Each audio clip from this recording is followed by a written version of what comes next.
Hello?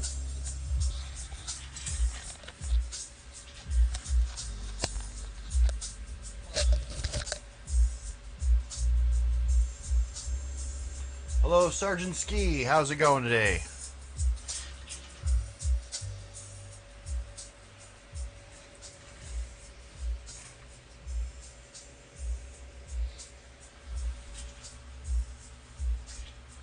FPF, 3 weeks away. Lots to do still. I just wish it wasn't so dark out and mosquitoes weren't outside. I got some art stuff I need to work on. I can't work on it in the dark with the mosquitoes carrying me away. Not that easy. So I'm working on a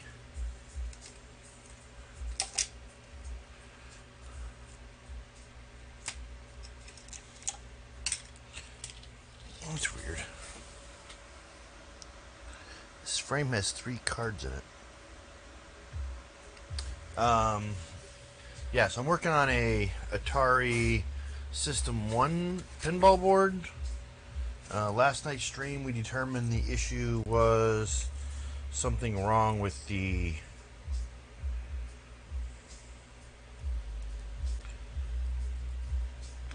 appeared to be wrong with a 9301, which is not really available. You can't really buy one. So I am trying to do is going to use an HP logic analyzer to generate some signals.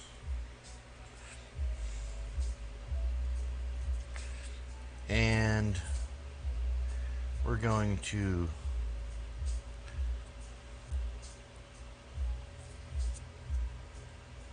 test this guy. So there's our 5 volts that we need to supply. This is the chip in question right here.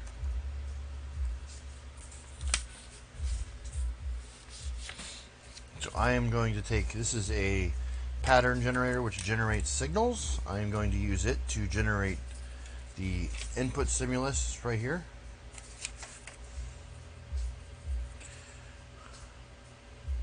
So pin 15.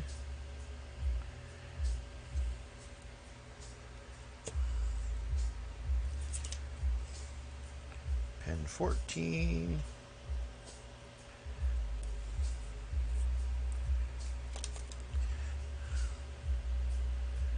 Pin 1.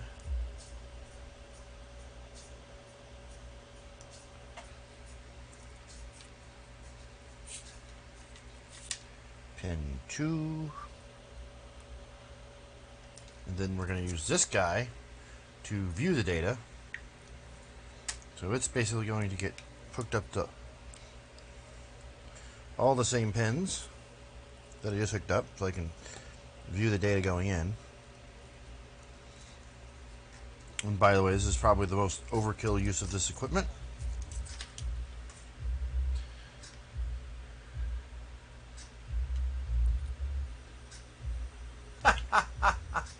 Oh, Macronus, no one will ban you. You're a VIP, sir. Unless you like start saying some nasty things. Sergeant Ski Macronus is also one of the organizers for Free Play Florida.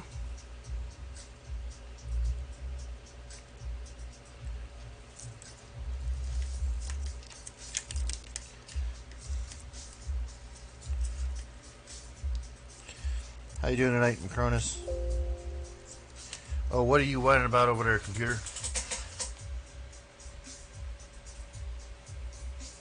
Something's not happy. Something just yelled at me.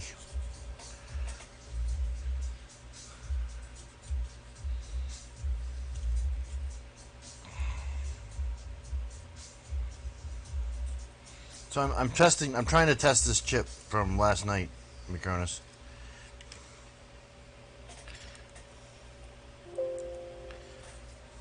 Why is this thing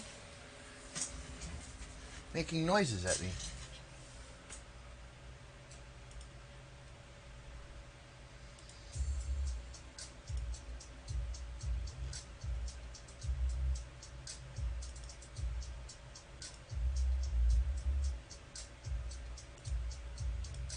What's yelling at me?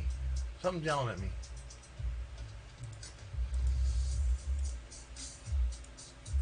Yeah, so me and Ibis will probably swing by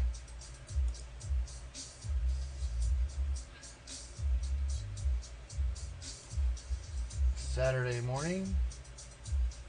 Why is my computer beeping at me?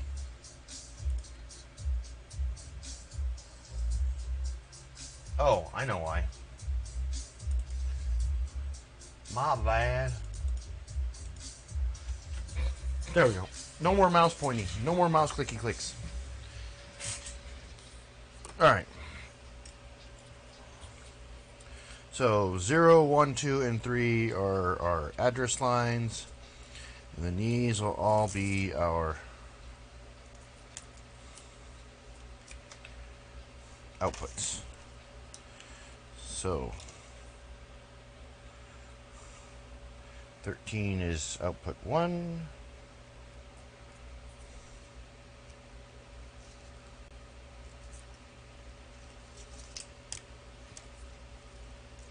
So this output. Next output.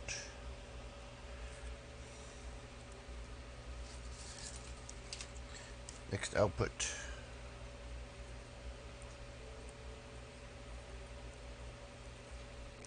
Yes, Micronis, I could probably use an Arduino for this.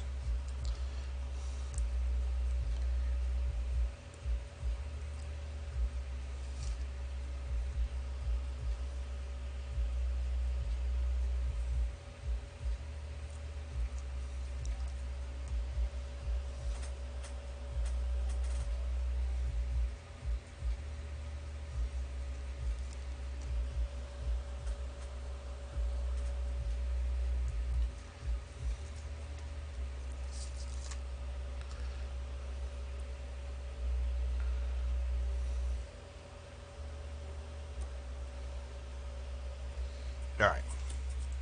We got that. Now we need to hook up our grounds.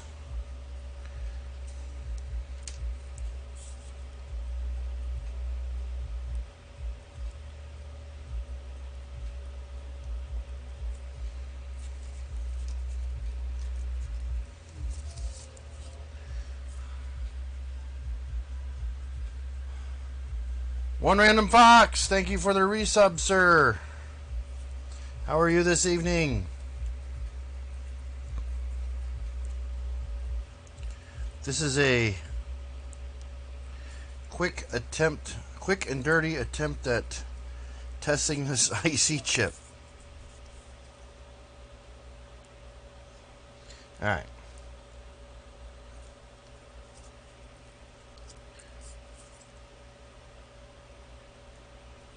Alright. So, what we got here?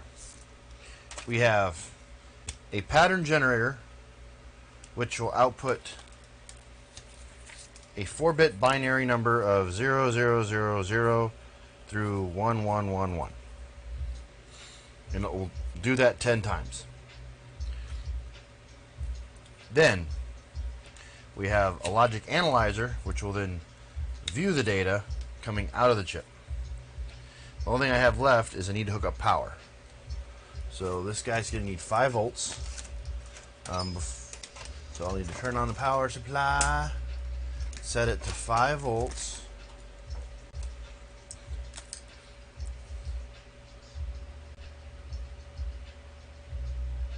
Alright, 5 volts. And this is where we watch Magic Smoke come out.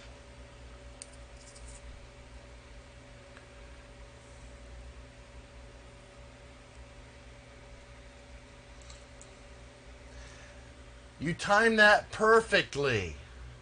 Holy shit. Jesus, man.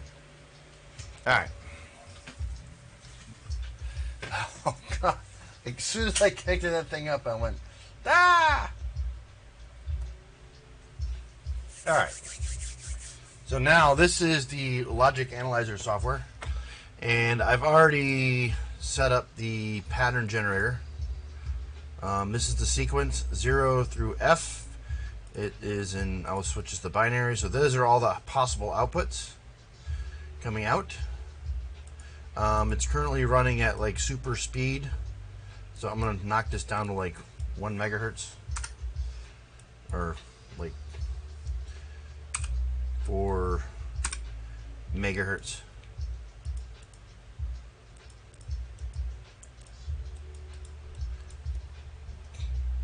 We'll do like 4 megahertz. All right. We'll go ahead and start that. So that's now going to start. Well, it's only going to do it one time. I should hit run repetitive.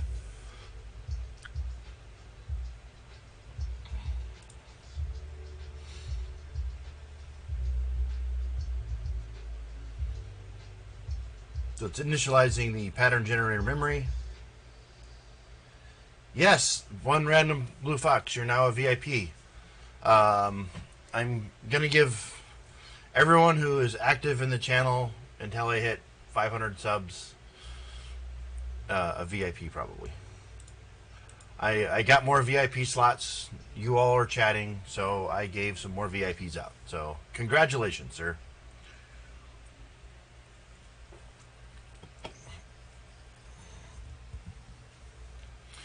Alright, so pattern generator is running. We're going to go over here and we're going to look at the logic analyzer. Those are our 4 bits for the address bus. And these are the outputs. So what we're going to do is we're going to call this input. And then we're going to add a bus signal, and then we're going to call this the output. And all the other pins. Oh, nope, I don't want that one. Delete. And then these are all the outputs. So the problem I'm seeing right now is pin 6 ain't doing shit.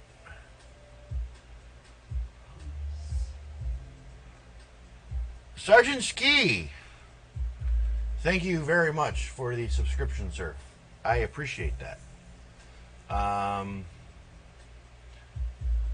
you following the channel? How long have you been following? I didn't even know you were following. My bad. But thank you again. Thank you for the subscription. I appreciate that. Slowly making it to 50 so I can get some more remote slots. Welcome to the shit show. I do pinball, arcade, board repairs. I usually do it one night a week. However, this week I have been doing it. I've done it 3 nights this week. And then I generally play Phasmophobia or some other video game. It's pretty much been Phasmophobia. Pretty much do group games. I usually do those on Friday night. So my streaming nights are Tuesday night, Friday night, and Sunday night. I've been missing Sunday nights lately, but I've been keeping up with Tuesdays and Fridays. Alright, so we got a problem. Pin 6 is dead. Pin 6 ain't doing anything. So I'm going to go check my wiring, make sure I didn't screw up. Oh, you're on the village? Well, I'm Hammy on the village, you know that. Or hamster. Or hamster without a P. Or hamster without a P. As Wee says. Alright, let's figure out what's going on with number 6.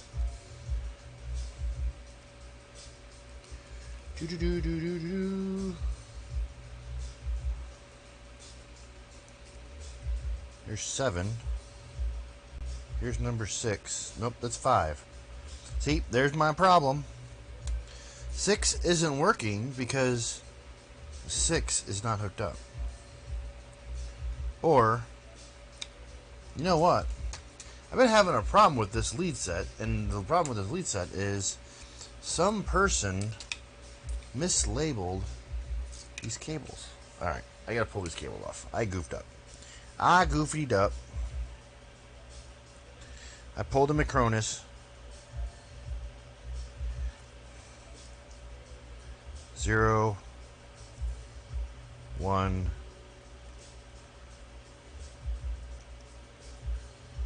3, 2. If you go over here, it should be 4. Yep, 5.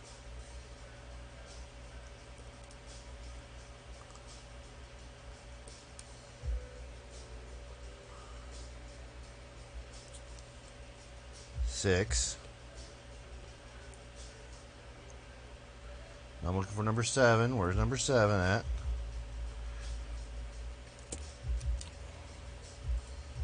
Just rip all these wires off here.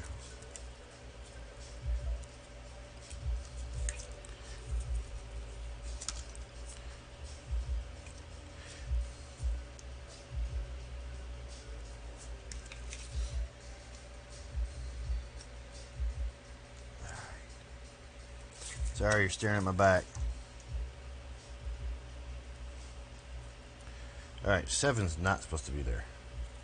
Ouch. 6. 7. 8. 9.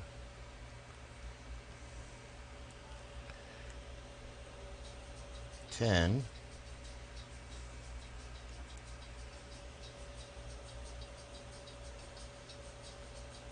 11. 12. And let's go ahead and hook up 13.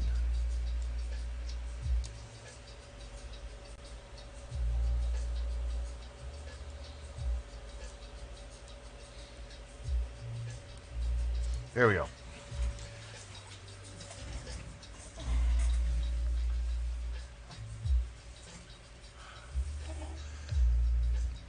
Alright, here we go. Yeah, I'm over in Brandon.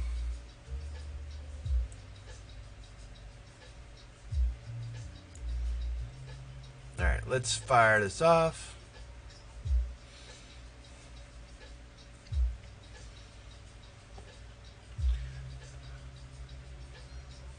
Need to lower my camera. A little bright.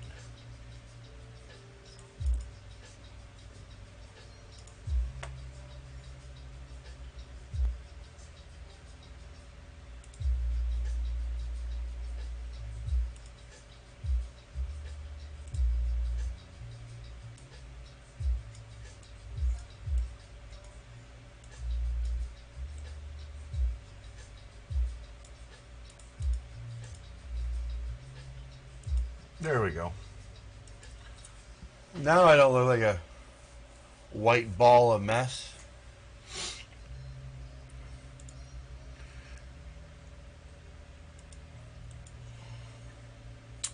Well,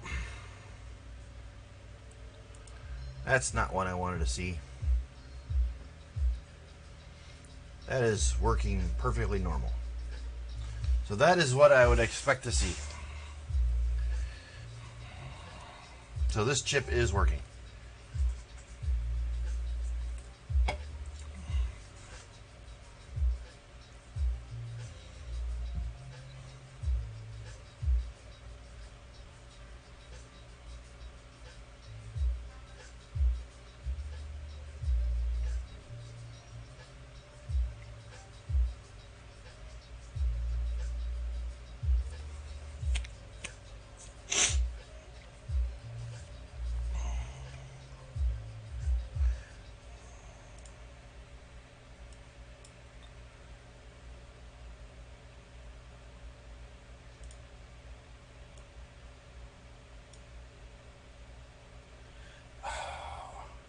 Don't be saying that, man. I don't... Alright, let's check this auction out. Let's see what they got. Current auctions. Saturday. Over 50 smart TVs. Oh, look. A rotary vane air compressor.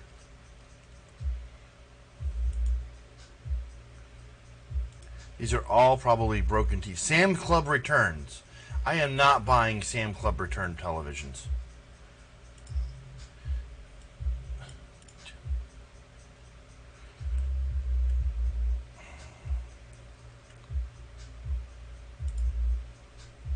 Some gun safes.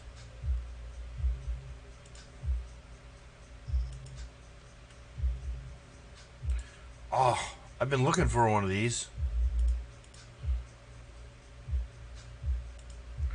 4-burner gas stove. What's he buying? He's buying out all his returns from Sam Club or something? There we go. Rotary screw air compressor.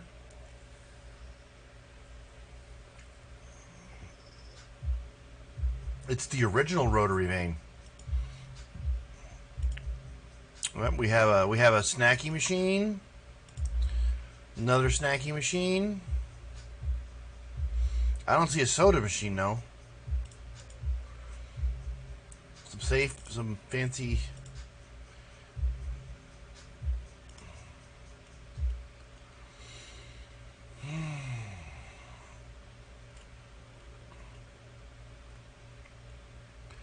Maybe I will go over there and see what disaster of an auction this is.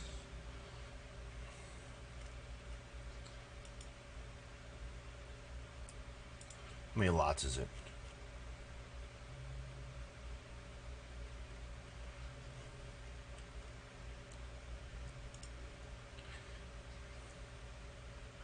Poor auction. Poor resin lose mind. All right.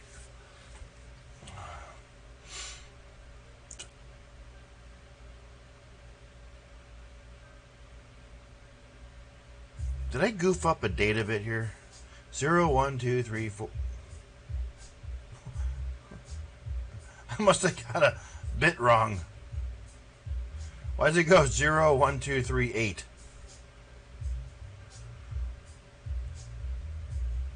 That one's right. That one's right. I got 2 bits backwards.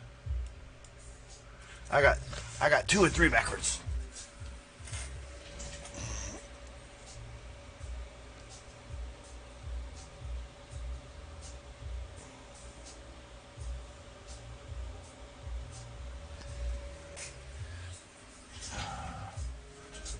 All right, let's do this again.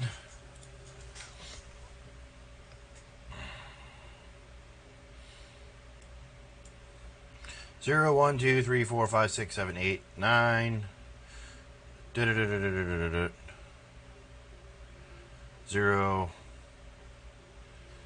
0, 1, 2, 3. So 0, 1 through 9, and then 10 is high. So this chip's working.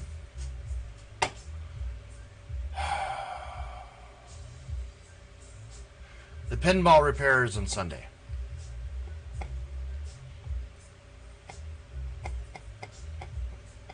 Alright, this blows ass.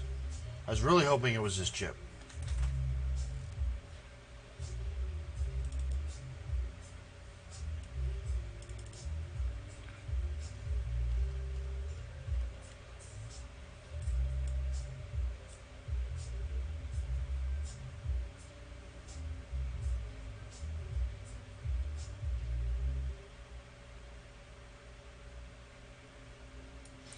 So that's this guy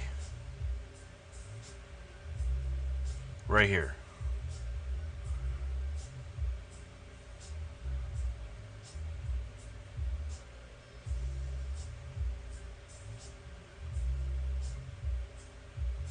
So ROM enable needs to be low when number 7 is low. So bit number 7 needs to be low.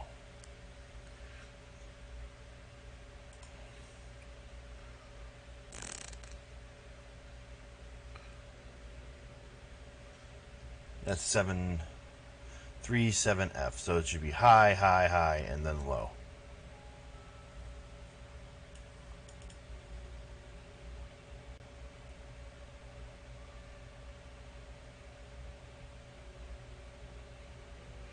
So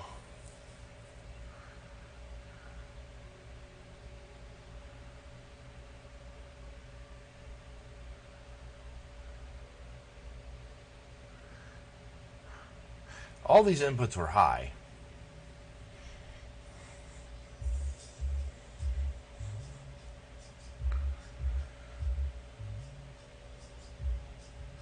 All right, let's do some Googling on the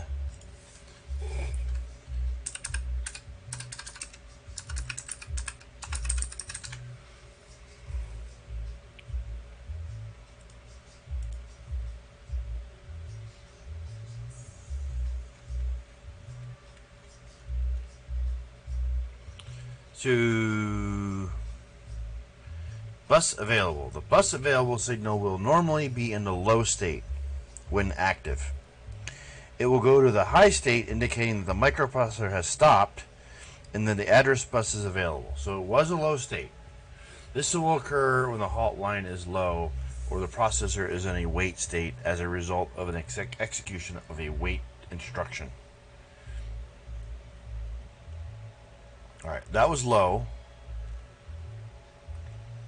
And the VMA was low. This output indicates a peripheral device that there is a valid address on the address bus in normal operation. This signal will be utilized for enabling peripheral interfaces such as PIA, ACIA. This signal is not 3-state. One standard TTL load and 90PF may be directly driven. When the level of sensitivity input is in a low state, all activity machine will be halted.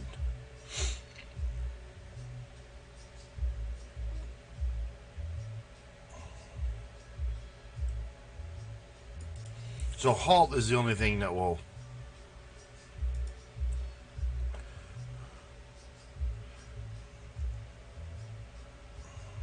But halt was high, so...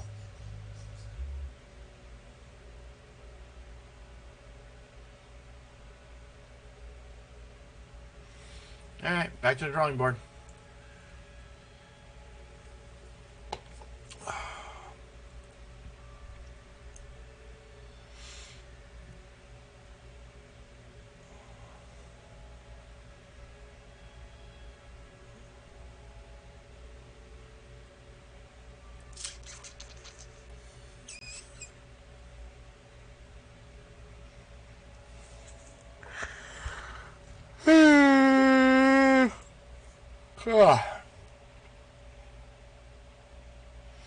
But that's low. This is low. This is high. And then this is low. Two lows on an exclusive OR. The output is high. If these addresses are high, then all these pins will be high.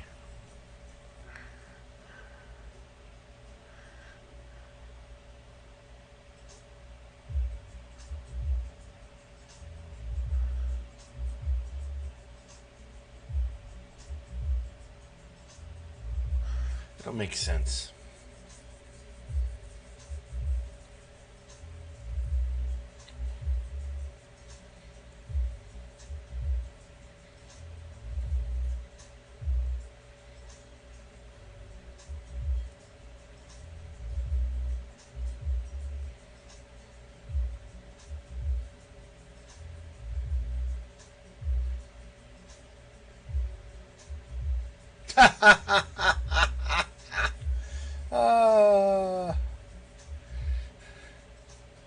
Yeah, I'm about,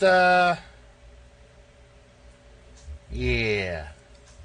Well, I have another one of these boards, but I don't know when I'm going to get it back from the guy that grabbed it from me. He's up in Sanford. I did order some 9301s because the 9301 was acting like it was bad, but it is definitely not bad. It is definitely working. It's just nice to visualize the data, visualize it working on the screen. So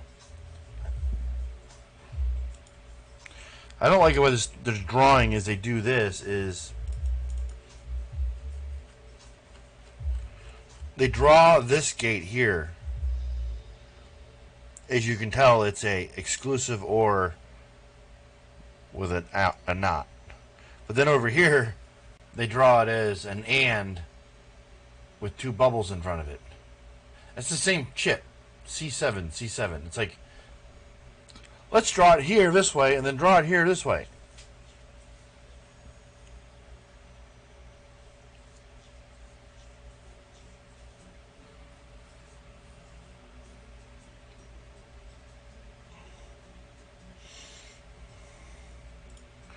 So 7402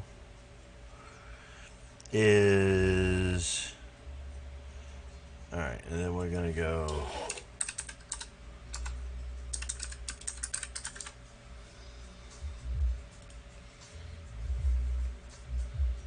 So the only time the output is 1 when both inputs are 0.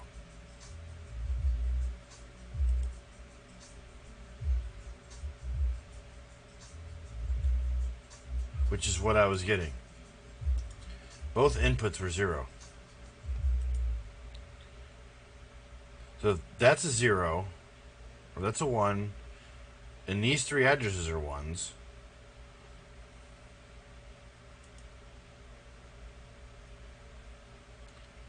That would be an F, 1, 1, 1, 1, and the output was 1.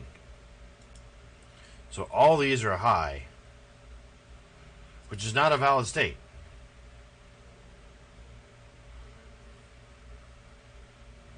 You can't pick an address if they're all high.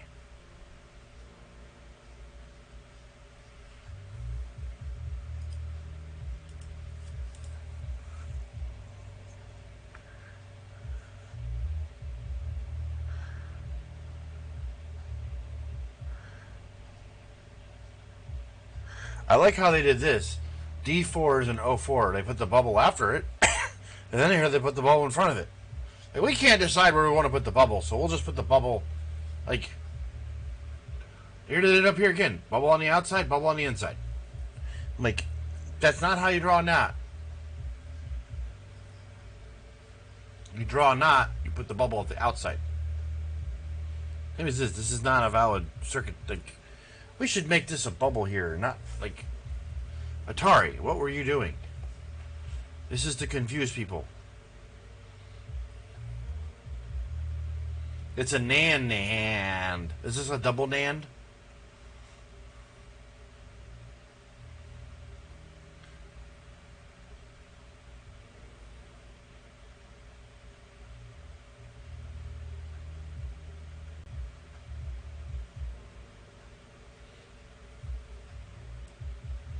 So in order for this to be, the bar means it has to be active low to be enabled. So this needs to be low. So let's look at a truth table for a 7432.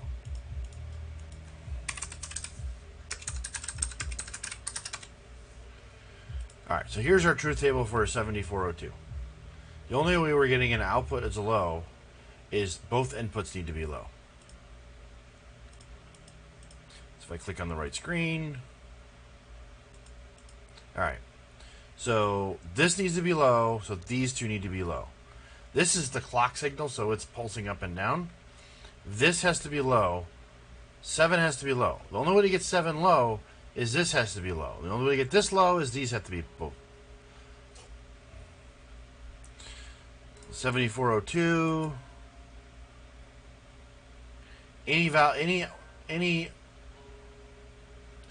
Anything but 00.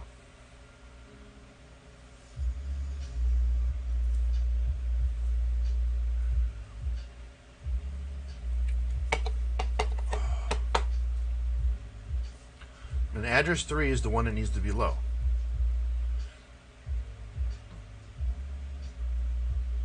So if we look back at the logic analyzer, this is address 3.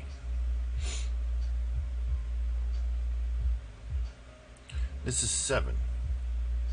So anytime 7 is going to be low is when address 3 is low and the other 3 addresses are high.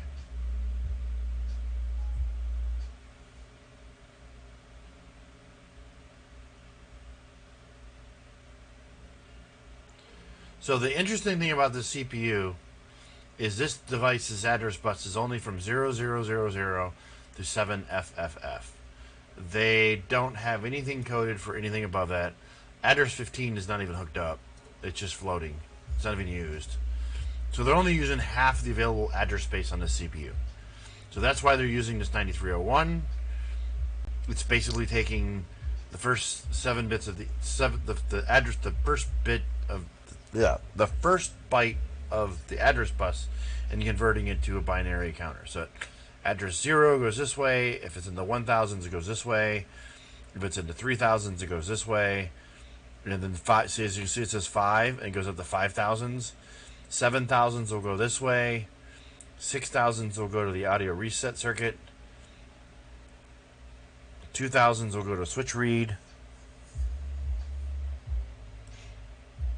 So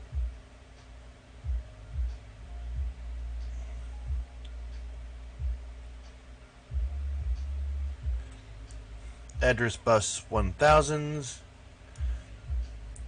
Looks like RAM is going here. It also is going into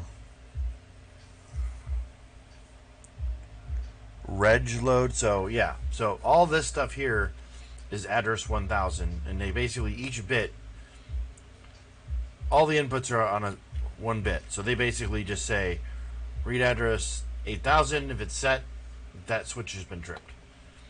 So there's no interrupts for any of these switches, the way this circuit works. So all these are not just, these are all pulsed and it's latched in, and they all go through this circuit here, which ties off to this address. So whenever you're trying to access 0 through FFFF, this one should be low. 1000 through 1FFF, this one should be low. Same for 2s, 3s, 4s, 5s, 6s, and 7s. The only thing I can think of is it is going to the 7000s, and it's reading some garbage data and then going somewhere goofy and getting stuck. So what I'm going to do is I'm going to go ahead and socket this chip back into the board. I'm going to socket the CPU and hook up the Fluke troubleshooter, and using the Fluke troubleshooter, go that route. Alright, so I can shut this thing off. I don't need this thing on anymore.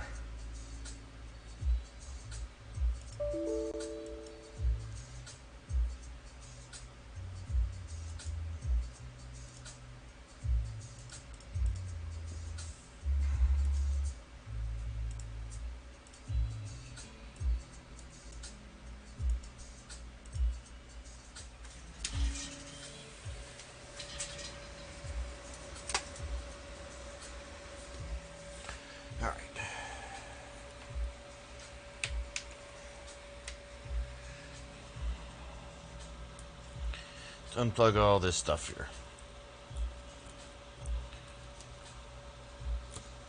So the unattainable chip works.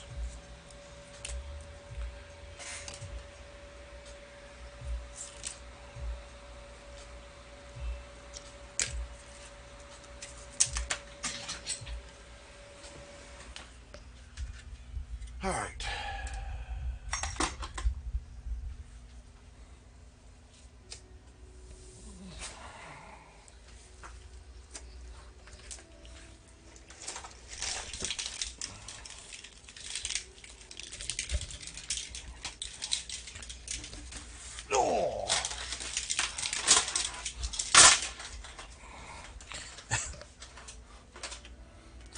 Awfully big piece of gear to test one chip.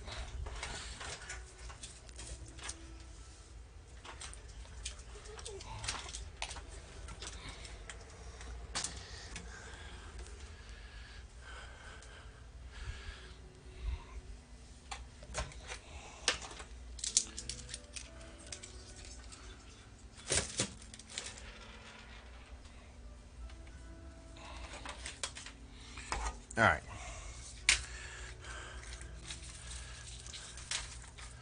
So we are going to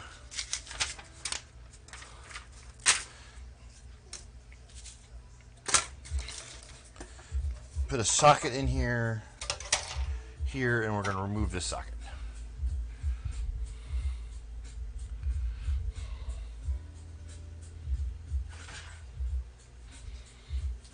That's a 16 pin.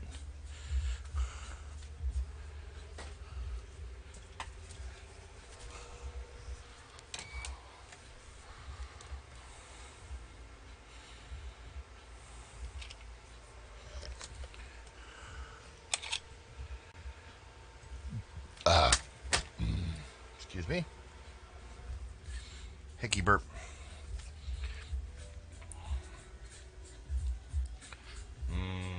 Tasty.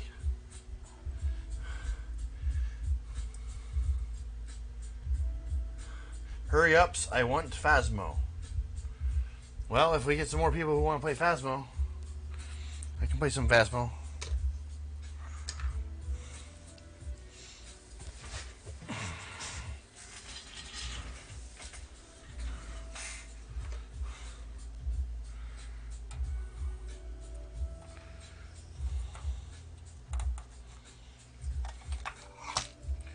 And the reason we have to remove this socket is because the Fluke troubleshooter will not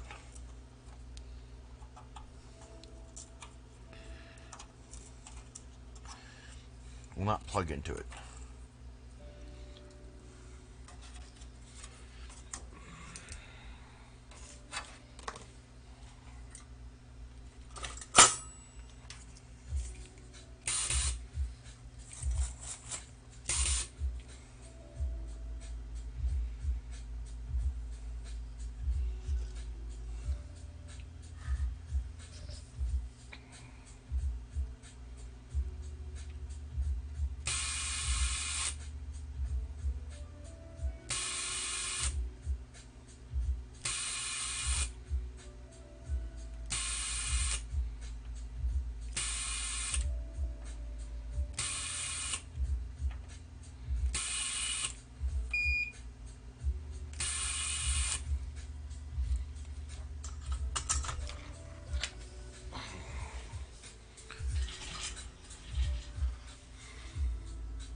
Atari and their quality solder mask.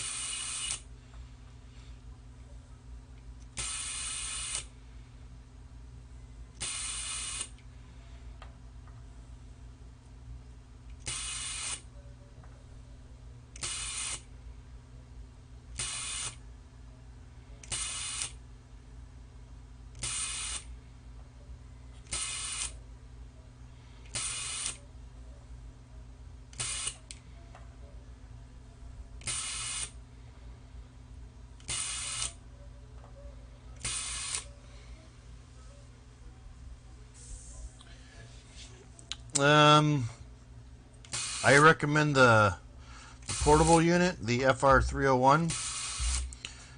This is the FM2024. It is not a portable unit. It only works hooked to an air compressor.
Alright. One 40-year-old socket has been removed. I mean, it is a nice socket, but I mean,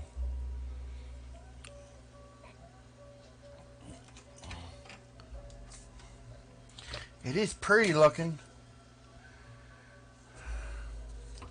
Alright, so I gotta do is I got some soldering to remove here.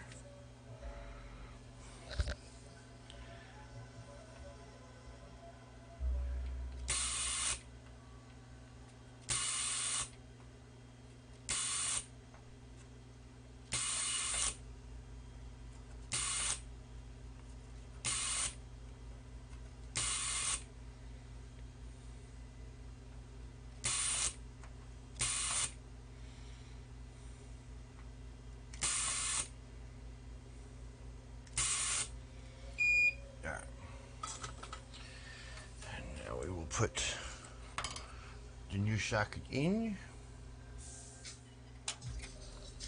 which, believe it or not, uses the other set of row of holes.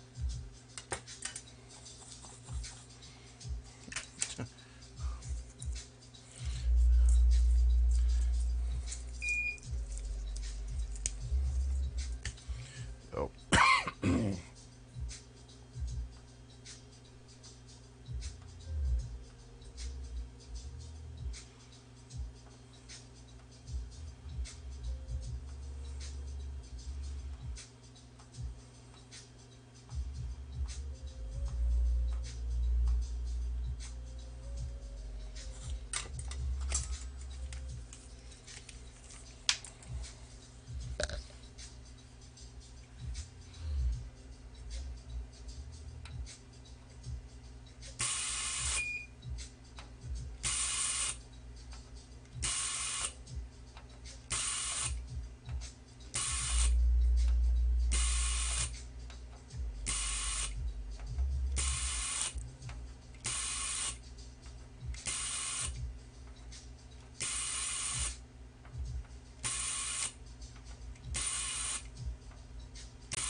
Alright, all the holes are cleared out.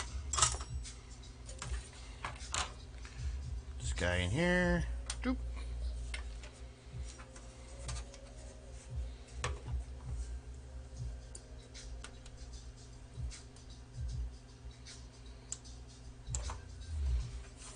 Bend over those pins.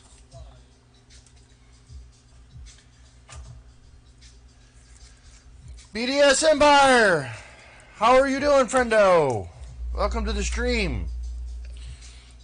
I'm guessing you didn't know I streamed. This is it's a desoldering gun is a Haku FM 2023, and it hooks up to a base unit. So there is the setup right there. So the top is a soldering station, is an FM203. And the bottom is the control box for the desoldering gun. It hooks up to a small air compressor that is in the other room. It is a little noisy. It used to be underneath this table before I did streaming. And it was the first thing to get removed out of the room because it was loud and people did not like hearing it. So tonight I'm fixing an Atari System 1 pinball board. It is not working at all. It is from the year 1977.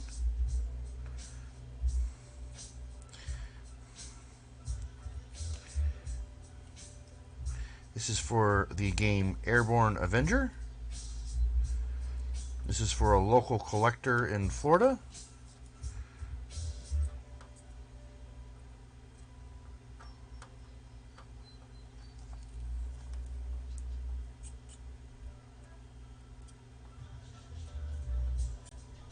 So what I'm currently doing is I am replacing the CPU socket because the existing socket that was in the unit did not allow me to use my system troubleshoot. I have a box that will let me talk to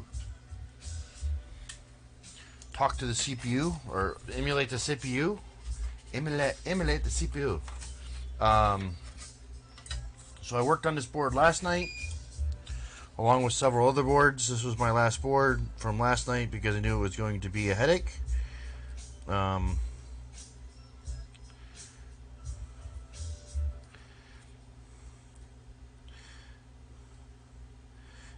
it was about midnight, and I said, I'm done, going to bed. I thought it was this chip here. Everything looked like it was this chip.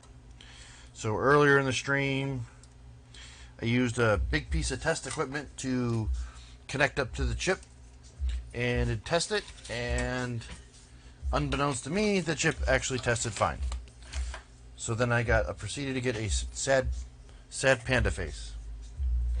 So I do normally do board repairs only once a week, and then I usually do gaming streams with friendos. Unfortunately, I started getting stacked up on board repairs because I started doing more board repairs again. I had actually stopped doing board repairs for a while because I had too much work to do. But now I'm doing them again, which is a good thing, which gives me stream content to stream. There's not very many people who do board repairs on these boards anymore. I think I am only, in the state of Florida, I am the only one that does this. I am probably the only one in the country who live streams it. So if you are here and you are watching me, congratulations. You are watching the only person who does this live. I know of nobody else who does this live. There are people who do console repairs live. There are people who do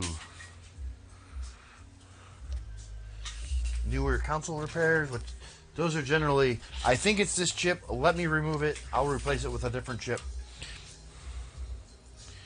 type repairs.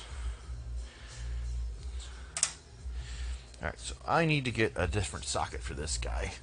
That is my 6800 probe. So this is a, switch views.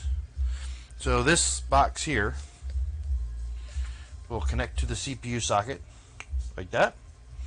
And then I use a little device over here that has a keyboard, and then I can talk to this over and over.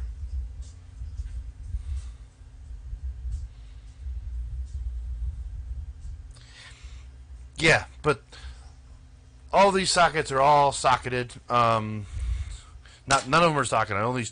So far I've only socketed 2, but yeah, it's fun trying to figure out if the chip's bad and then fixing it. You can look back here across my belly. Those are all boards that need to be fixed. That big stack.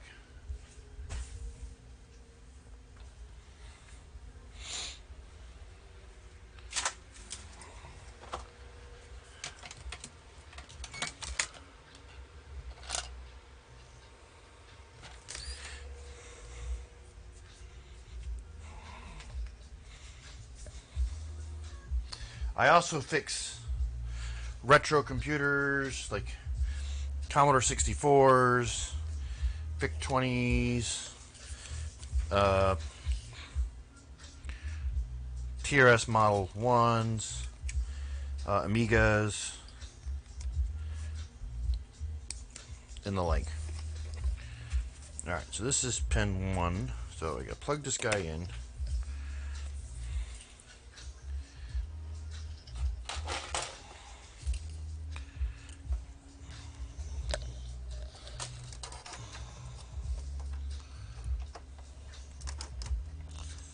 Turn it on.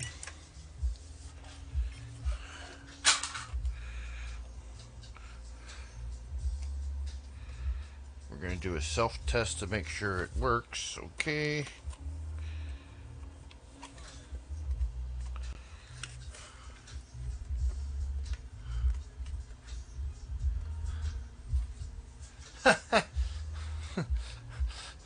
Chat, here is the gentleman who owns this game.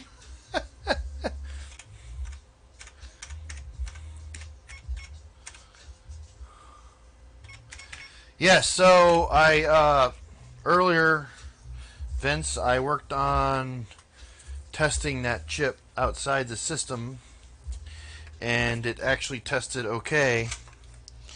So now I replaced the CPU socket with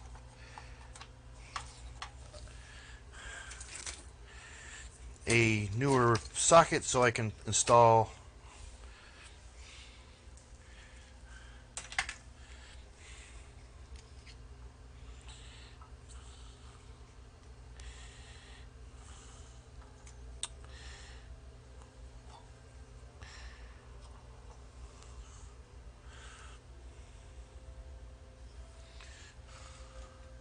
my Fluke troubleshooter so I can do some testing.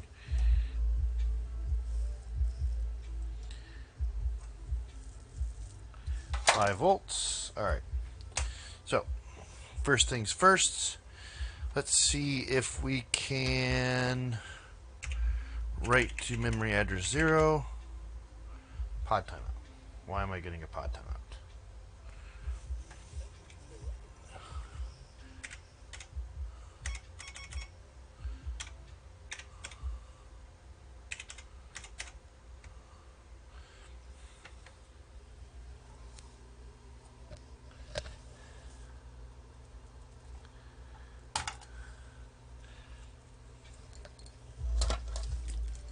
Alright. Does this pod work? I thought this pod worked. Pod test, self-test, okay. Pod timeout. Do I have another 68,000 pod? 6,800 pod? I think I have 2 of these. Well, I just stepped on something that broke. Alright, let's see.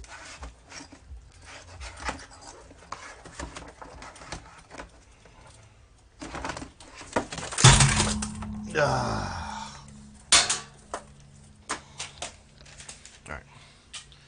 Let's try this pod. Just to make sure it's not the pod. Yes, I have 2 68. I have lots of spare pods. This one is a little bit better condition.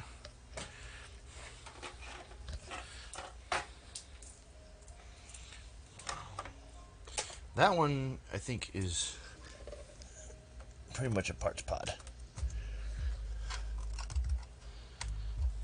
Alright, turn this on.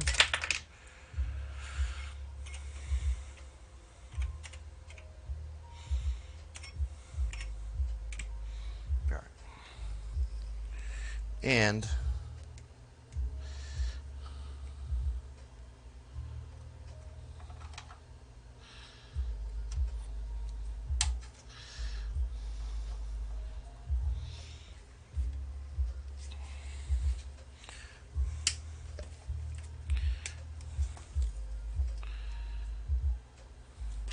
pod must have power before connecting to device. Yes.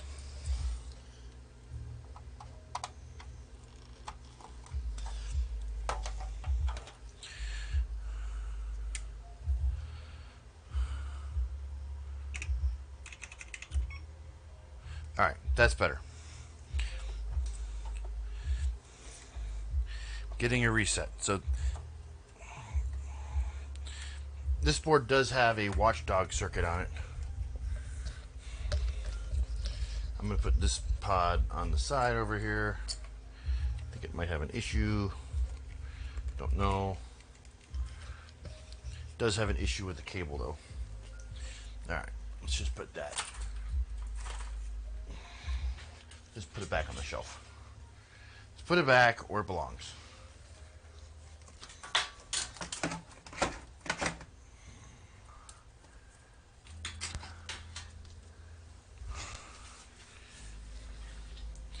Alright, active force line is, so we're going to go into setup and we're going to turn off active force. Alright. I'm going to read 000, going to write 000, read 00000. Alright, so we are reading and writing fine, so we're going to test RAM real quick. So I'm testing this chip right here. This guy. It tested okay. Let's do a little bit bigger area. I think maybe that. Alright. So RAM is fine. So RAM is testing okay. We're going to test the ROM 7000 through 7FF. So we're going to test this guy. We're going to read it. It's going to go through and it's going to read this chip, and it's going to generate a signature, and hopefully that signature matches this signature right here. Let's see what we get. ROM error. More. F6D1. That is what we wanted. Alright, so F6D1. That is what we got. So we're going to, let's do the second one. 7800 through 7FFF. Now we're testing this one. This is the upper memory address.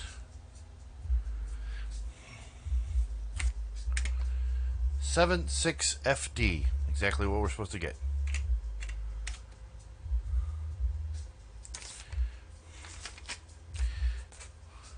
Now that just plain shucks, because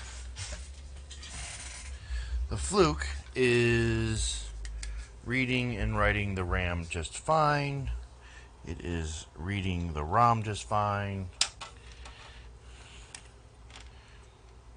However,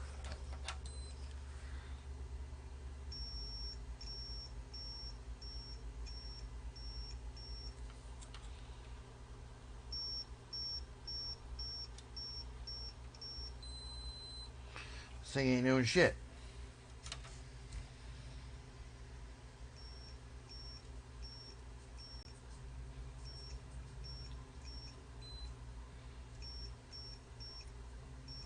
So, what does that mean? That basically means now I gotta hook up the logic analyzer to the address bus and find out what it's doing. Because I can read the RAM, I can read the ROM, but it's not running code.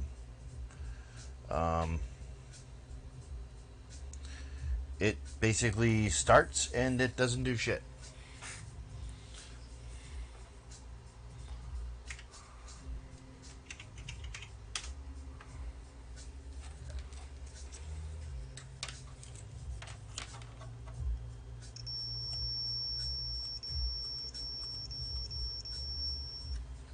It starts.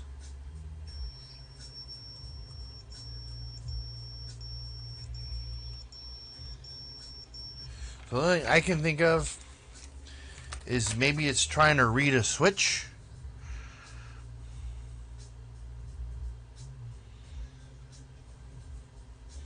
Or something.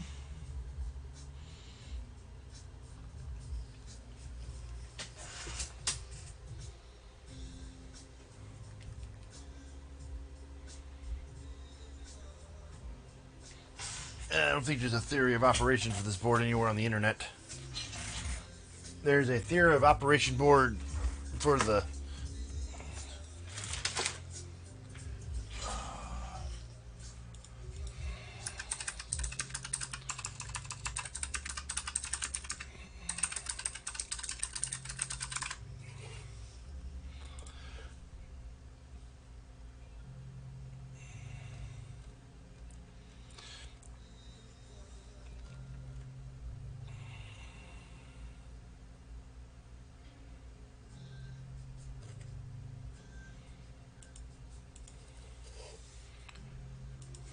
Of course, you Google Atari System 1 and you get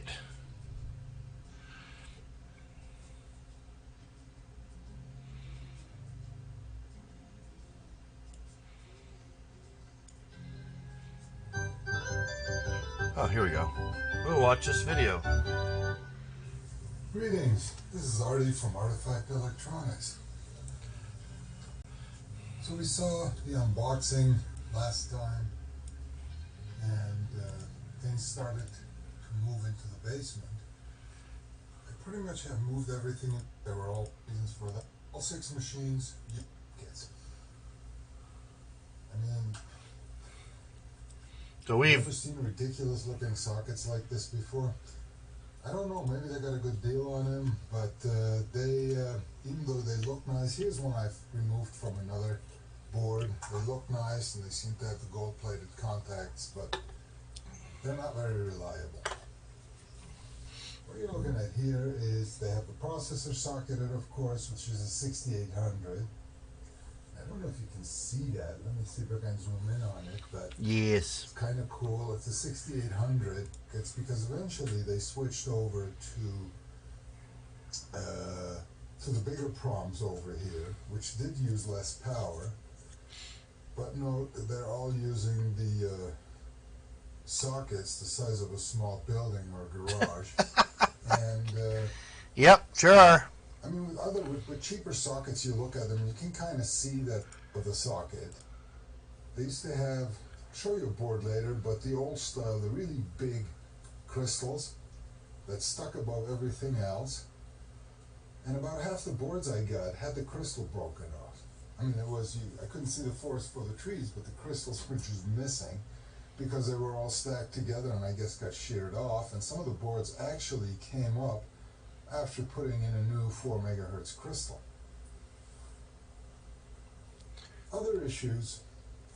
Tommy John's latest. Tommy John's. Everyone wants Tommy John's, right? Tommy John's? Tommy John's? Yep, okay.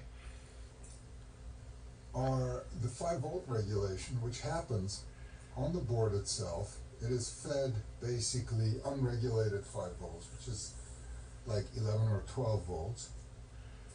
Has an LM323K, which is a 3 amp, 5 volt, 3 terminal regulator, some small ports, and then we get to this resistor over here. It's a 4 ohm,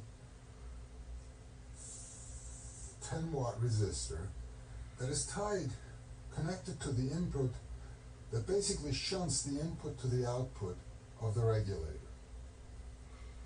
And it took me a while to figure out why this was here. Because you're idiots. That's why it's there. I mean, I've seen a lot of ways to modify a 3-terminal fixed regulator, including things like putting a pot on the ground connection so you can actually adjust the output voltage, putting in large resistors in series with the input, and what that's for is to reduce inrush current when you're first turning it on. But see, on this board, I mean, they got a whole bunch of bypass caps, but this cap is the biggest cap on the board, and that's sitting across the 5-volt rail. So inrush, I guess, wasn't a big problem over here. And let's see what else. Protection diodes going from the output to the input, all sorts of things, but I could not find any reference to shunting the input to the output of the regulator with a big ass resistor. And this thing gets hot. Really, really hot. Yes, it does. So let's have a look at the schematics to clarify this, and then I'll tell you what I figured out. So here's what the schematic shows us. This is the 5-volt regulation part. And here's a regulator, which is in a TO3 package. Saw that in the heatsink. And here is the resistor we were talking about. And again, to me, I had never seen this configuration. And this resistor turned really hot. So what I did was I took a board and I removed the resistor. And the board worked just fine. Then I took a second board and removed the resistor, and the board didn't work right. I mean, it started to reset after about 20 seconds, continuously. So that in itself should have been, or was a big hint. And what it turned out to be was interesting. It turns out that this resistor is there to supplement the current sourcing capability of the regulator. So we know the regulator is basically rated at 3 amps. Yeah, but it's consuming 2.5 amps just sitting there. It should be able to deliver 3 amps. You can't. The problem here is that the heatsink is... That's great. What about all the rest crap? These little guys, don't be fooled by their size, they're pretty power hungry. Yeah. Bro! Alright, move on. So this board actually consumes approximately 3.4 amps. And that obviously overloaded this. It kept going into thermal shutdown in a rapid fashion. And the board kept resetting. So when you had a board, and let me see if I have one handy here, I pulled at the regulator needs the cheat resistor to be able to supply enough current, all that good stuff.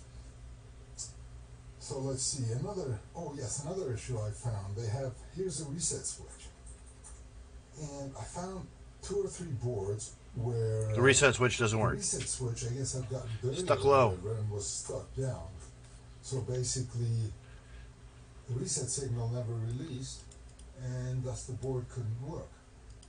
Those, in my mind, are the major problems with this board, and if you know about them, yeah, it's kind of a pain in the neck to have to replace all of the sockets, and it's not always move sockets. No, you remove them and you switch them to the EEPROM, buddy. So when you're troubleshooting something and you keep seeing the reset signal on pin 40 here oscillating. We don't. Okay, it's working fine. How does a watchdog work? It's got a counter chain here, and if the counter chain is allowed to run its course, it will essentially cause a reset. But the way this works is the processor periodically, every few milliseconds, resets the counter chain if things are working correctly, so a reset is never generated. Obviously, if the counter chain is allowed to runs its course and resets, that means the processor never got a chance to... Which is interesting, Buffett, because it is not actually resetting. So the reset chain is working, the watchdog circuit's resetting, but for whatever reason, it's just not. All the addresses are high and the data bus is floating. How is it resetting the damn watchdog?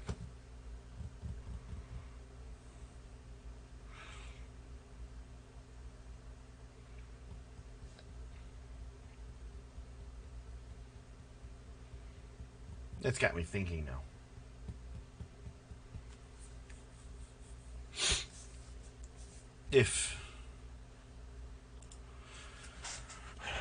So the reset circuit is on next page. So here's that reset circuit up here. Reset comes in.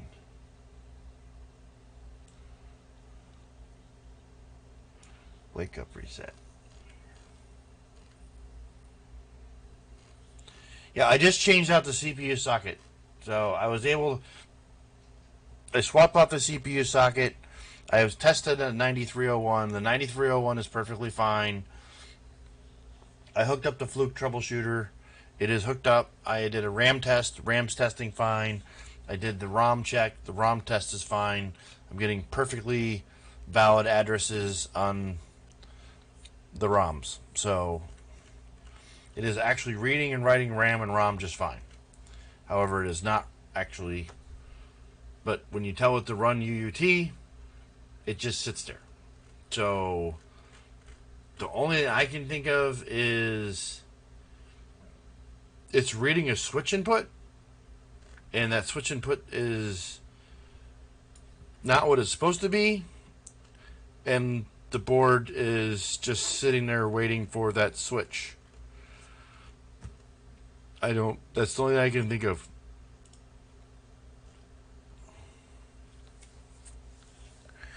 So I might have to hook up the logic analyzer on the address bus.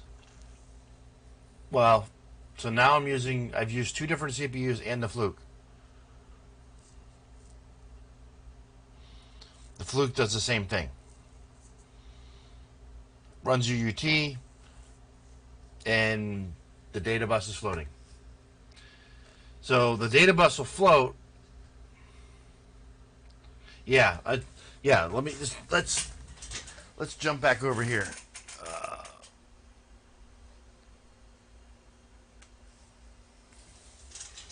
So I removed the 9301. I built a little board. I hooked up my HP 16901 logic analyzer with a 16720 pattern generator. Sent the inputs into it. Verified the outputs. Worked perfectly fine. No issues. Worked great. So, socketed that. Removed the CPU. Installed the CPU socket. Now installed the Fluke troubleshooter. The Fluke troubleshooter is reading and writing RAM just fine, and it has read the signatures on both these just fine. However, run UUT. The address bus is, once again, the data bus is just sitting here, not doing anything, which it's not hard to get to.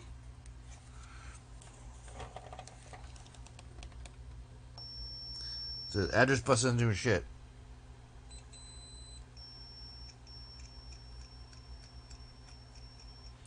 They're all high. Address 0 is low. So it's stuck at address 7F or FFFE. It's just sitting there. It's trying to read FFFE.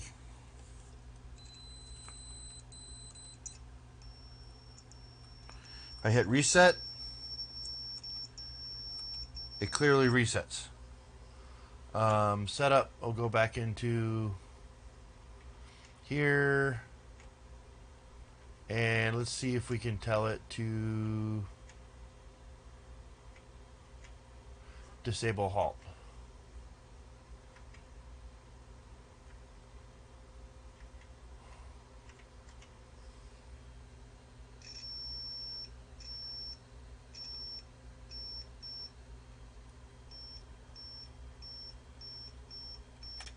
So that's still not. So let's see. Read 7,000. We're going to loop on that.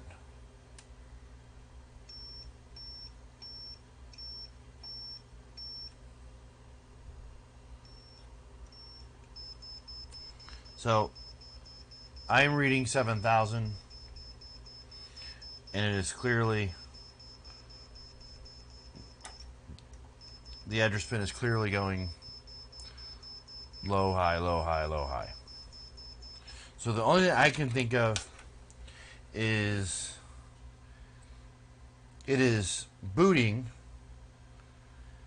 it is checking something, and then it is going into a halt state, which explains the symptoms that it's doing. So the only thing I can think of, it's trying to read something from the address bus or the signature from the input bus, or maybe like the replay, or it's reading one of the dip switches. It's reading it, or maybe it's looking for the display board, or it's looking for something. It doesn't see it, and it goes into halt. So that's where I think the issue is.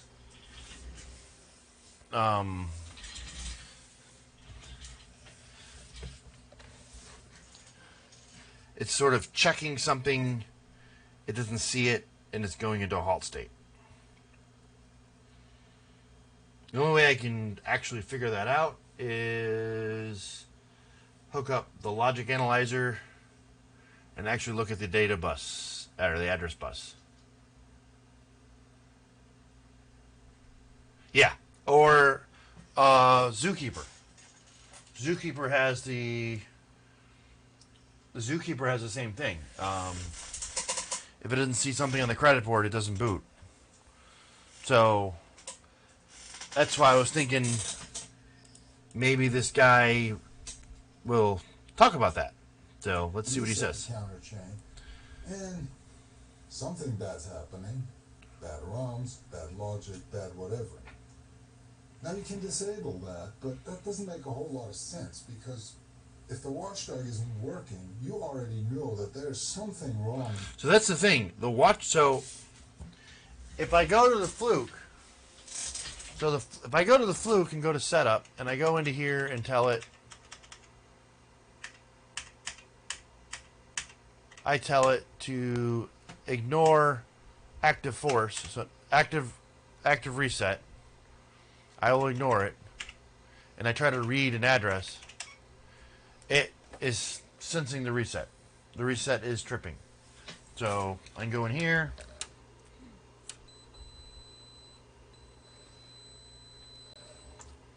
Actually,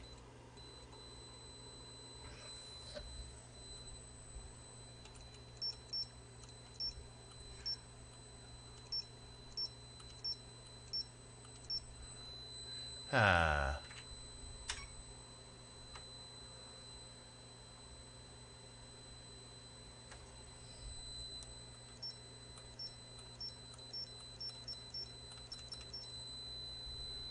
think that's our problem, man. I think we just figured it out. Love it. I think we just figured it out, buddy. It's a damn reset. Damn reset line's held low.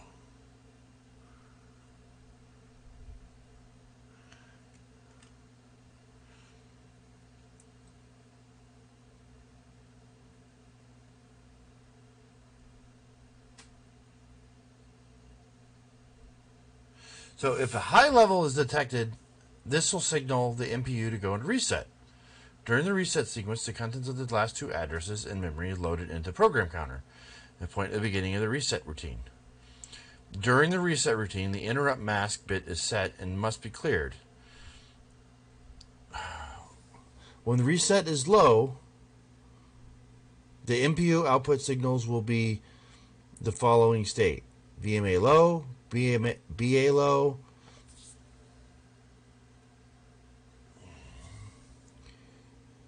during the reset routine, the interrupt mask bit blah blah blah blah. BA is low, VA is low, data bus is high, which is exactly what I want.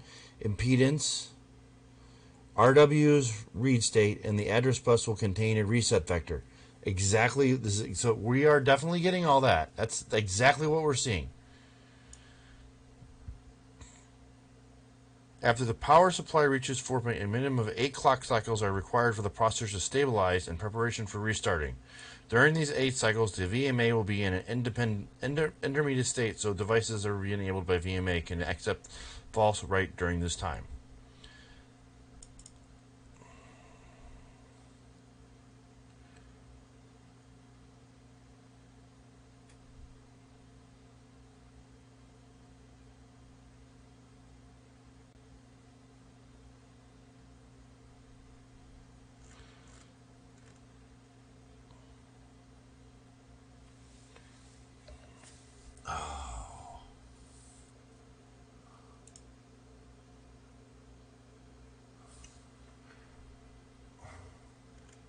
That sounds like it needs to go high, then low, back to high? No, that doesn't make sense. After a power supply reaches 4.7, a minimum of 8 clock cycles are required for the processor to stabilize in preparation for restarting. During these 8 cycles, VMA will be in an indeterminate state, so any devices that are enabled by VMA which could accept a false write during this time must be disabled until VMA is forced low after 8 cycles. Reset can go high asynchronous with the system clock at any time after the 8th cycle. Reset timing is shown figure 8. The maximum rise and fall transition times are specified by TPCR and TPF. If reset is high at TPCS processor control setup time, is shown in the figure 8. Any given cycle, the restart sequence will begin on the next cycle. The reset control line must be used to reinitialize the CPU system at any time during the operation, accompanied by pulsing reset low for a duration of a minimum 3 complete cycles. The reset pulse must be completely asynchronous with the CPU clock during the... So,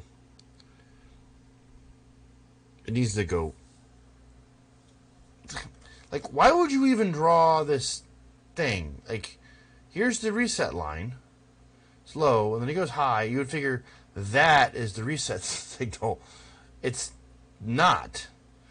It's like, we don't give a shit. Go high. Like, this seems like this would be...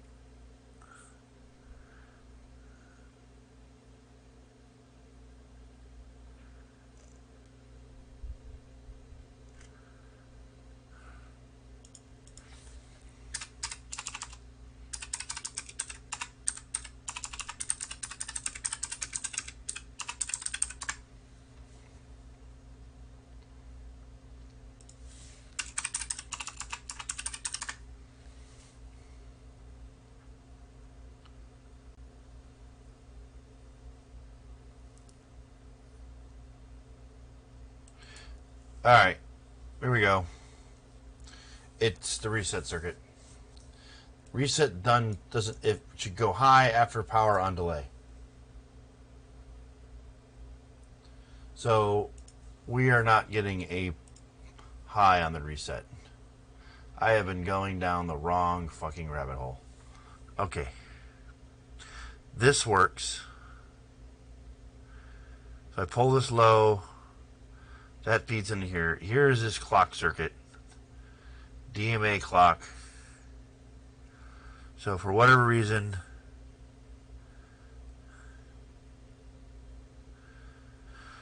this whole reset thing isn't working.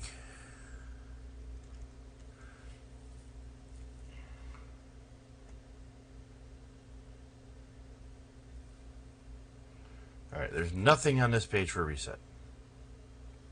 There's a wake-up reset. Wake-up reset.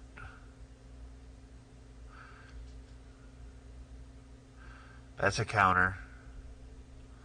That's a counter. That's a counter. There's reset end. Watchdog. Wake-up reset. So there's the reset for the wake-up counter. This guy here is working.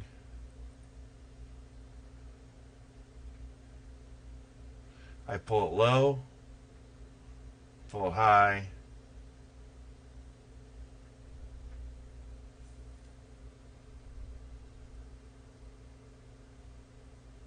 Yo, the purple wire. Oh my god, the purple wire. I hate the purple wire. The evil purple wire. The worst part is sometimes you can cut the purple wire and the game works fine, and sometimes it doesn't. And you gotta pull it high with like a resistor or something. A freaking horrible reset circuit. Thank God they replaced all this stupid reset shit with a freaking simple watchdog chip now. Like, it's just so much easier. This shit's just like so freaking confusing. Like, look at this reset circuit. Like, look how big this thing is. Like, you gotta wake up, and you gotta wake up reset. And this goes through here, gives us a wake up reset signal, a whir signal, which then goes into this whole crazy contraption. Which these are counters. The counters go into here. This counter feeds in this counter. This comes out of here. Feeds into this crap. So the question is, this is drawn as an input and not an output. But is that an input or is that the output? But like any else thing drawn on this piece of shit schematic, Atari, you suck. This is why you went out of business. So normally when you draw your drawings, people, your inputs are on the left, your outputs are on the right. So this would be the input and this would be the output. Input, output, input, output. But in this case, we're just going to put inputs on both sides. So this is clearly an output of this gate, but it's also good luck. Yeah, good luck on the monitor scat. The monitor scat.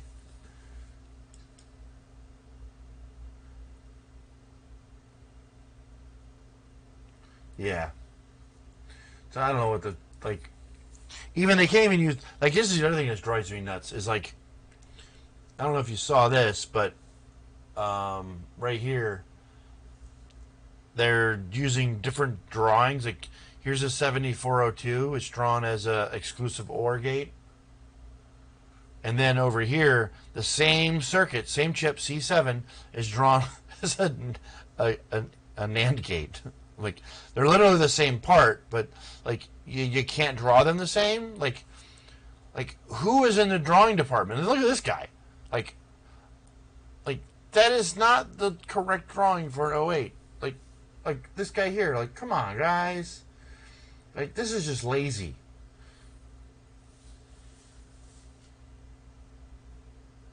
All right, so we know the problem's in reset. It's not watchdogging. It's just going low and then staying low. Which means usually, doesn't usually the watchdog reset itself? Like, when it goes low, it'll go, like, it'll switch back around. So we have a wake up reset. So this is only going to get outputted if the CPU actually writes to it. So we're going to ignore that.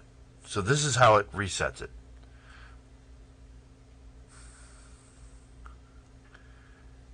This should just flip-flop. I'm betting it is not flip-flopping. 7493. 4-bit binary counter.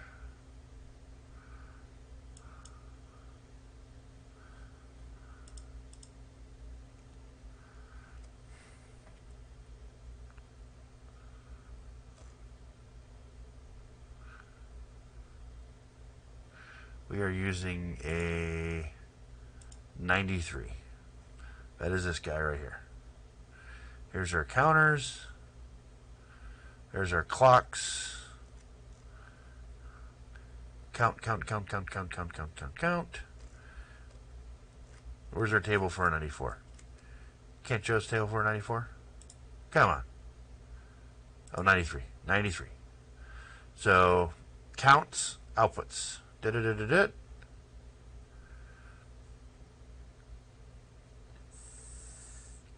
Resets are R0 and R1. So they both have to be high in order for it to reset.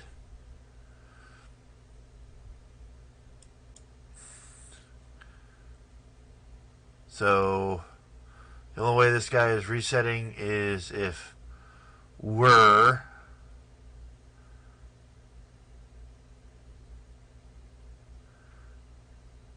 is going low.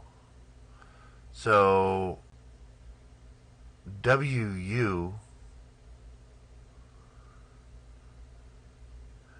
to me is definitely all right. So we need this to go low. Since this is tied all together, maybe it's F1. Where's W? Where's woo woo coming from?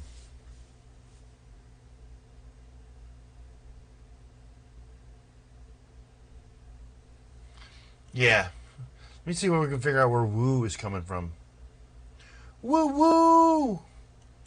The whistle go woo woo! Where you at, woo woo? Woo woo, where are you hiding at, buddy? Where's this woo woo signal coming from? First person to find woo gets a Scooby snack.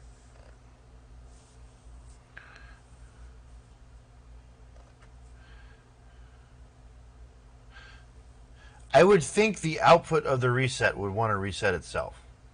I don't know what this C20-15 is.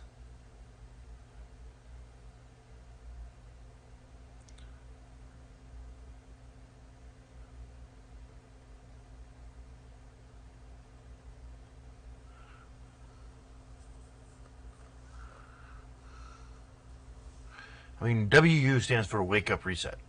Or wake up. Wake up, wake up, wake up. Smell the coffee.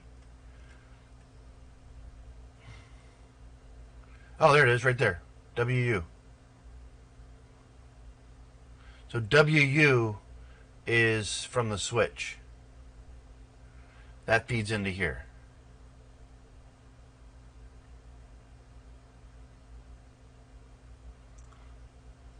So I'm already, so here's the thing, Buffett. I'm already the master of the Superman system 2.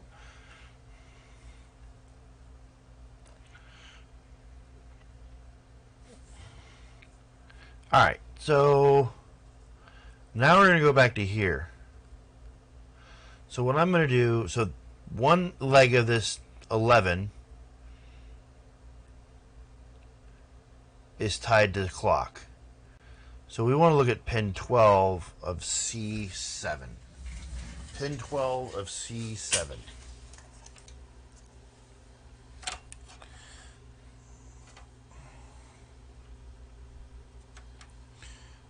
One, 2, 3, 4, 5, 6, 7, 8, 9, 10, 11, 12.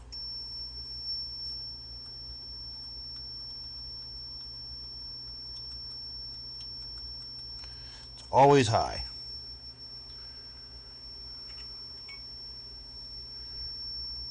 Always high.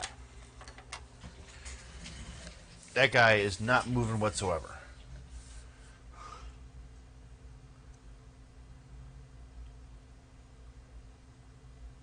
Alright, let's look at C8, pin 9 and 10.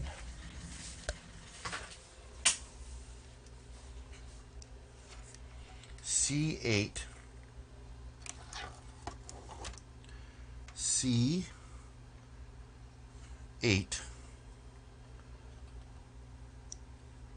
which is the one I already replaced. 1, 2, 3, 4, 5, 6, 7, 8.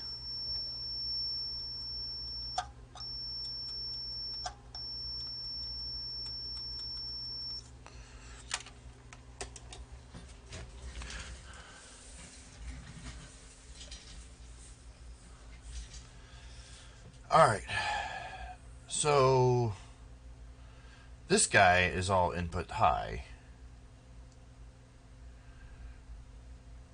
What I'm going to do is check pin 10 on a read-write cycle and see if it does anything. This is also address 4000. So I'm going to read-write address 4000. I'm going to turn off Watchdog reset, because I do give a shit about reset.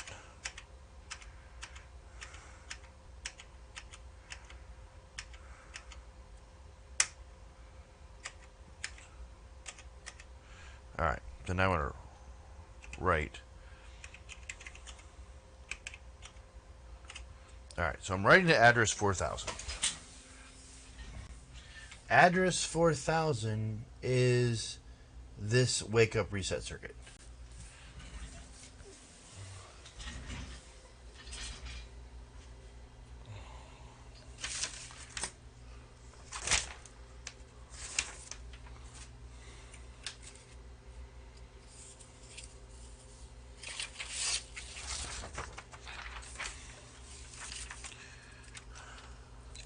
So pin 9 of our this chip. 1, 2, 3. All right,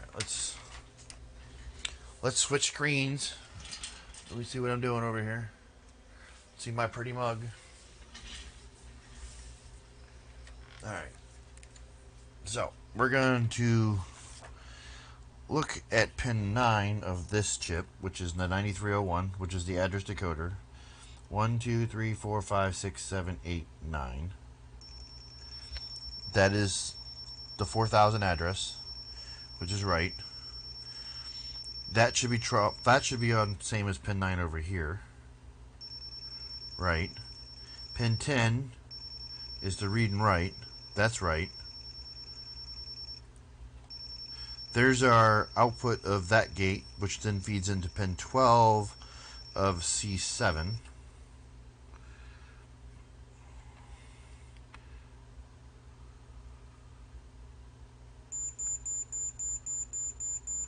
Eh?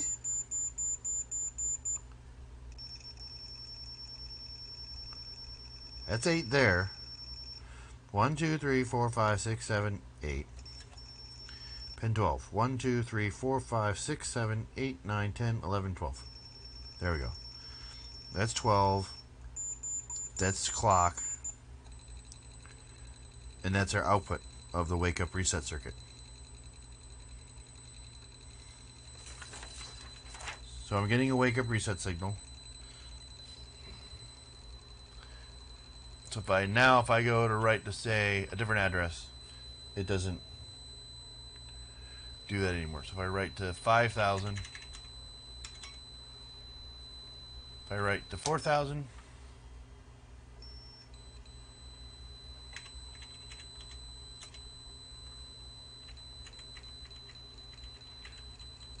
it's tripping that reset signal.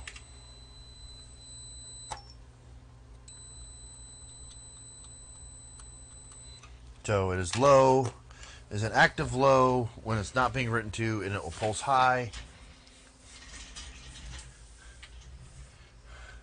It will pulse high when it gets a reset right. So this comes high and that goes low. Flipping the switch, low, high, high, low, and that pulls low, which then comes out. So we're back to the CPU is never writing to address 4000 to do the reset.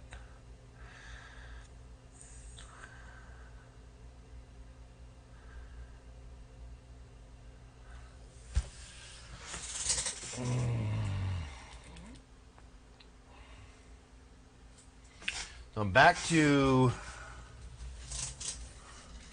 thinking of something in code.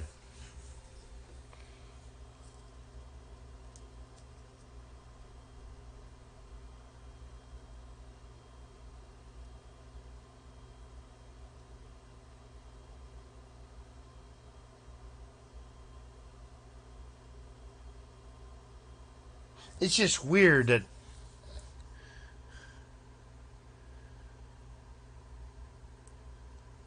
wait a minute here. Hold on. This is a binary counter. It just counts over and over and over again. This should just keep counting. It doesn't stop counting.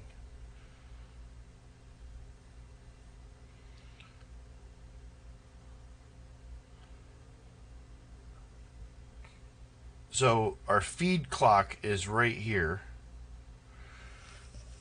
So non-maskable, so we have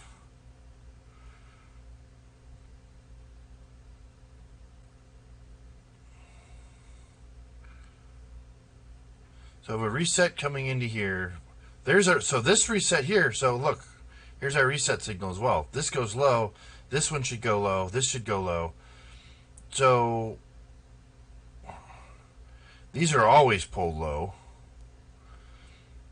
So I think I should just go ahead and look at all these outputs and see what's going on. I don't have this printed out, so let's print this out. So what I'm looking at here is up here in the corner. Counters just count over and over and over again. It will never counts and stops. So we got a solid low on our reset line. So we have a solid low on the reset line, which we know is wrong. A watchdog doesn't do that. A watchdog will reset. It'll go high, low, high, low, high, low, high, low, high, low, high, low. I am thinking one of the counters. Toll! How are you, sir? Shouldn't you be sleeping? Are you okay? I'm concerned. This is way too late for you to be up.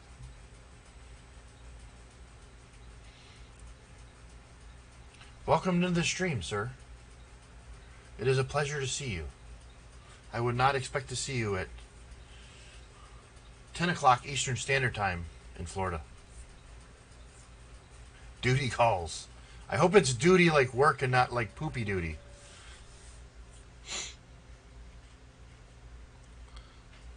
Welcome to my stream. Oh, 5 a.m. Well, yeah, I guess that is wakey time. Well, welcome to my stream. It is a pleasure to see you, sir. I don't see you very often. I do see you during the day in Courtney's stream. Welcome. I am working on a pinball board for a Atari Pinball. It is actually one of the persons in the chat rooms, Vince FL. It's his game. He was nice enough to send me this board for me to look at. And here I am. I'm working on it. We are trying to figure out what is going on.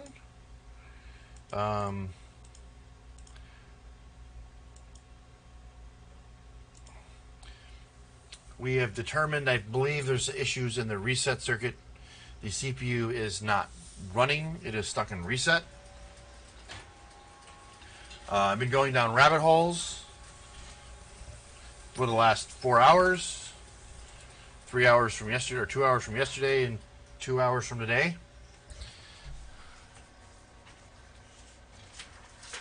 If this was a YouTube video, I would have cut all the rabbit holes out and gone straight to the end chase. Like, this is how you fix it. This is the problem. There's the thing. Like, nope, sorry, we don't do that here. Long drawn out streams.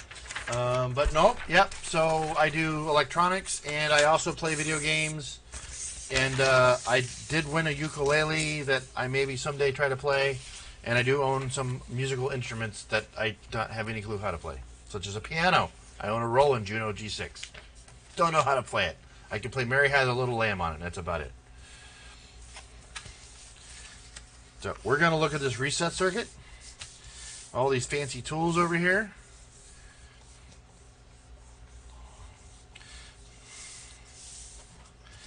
Well, I don't understand how to play music, but I still watch the music streams. So, but I appreciate you stopping in, sir. I do, really do.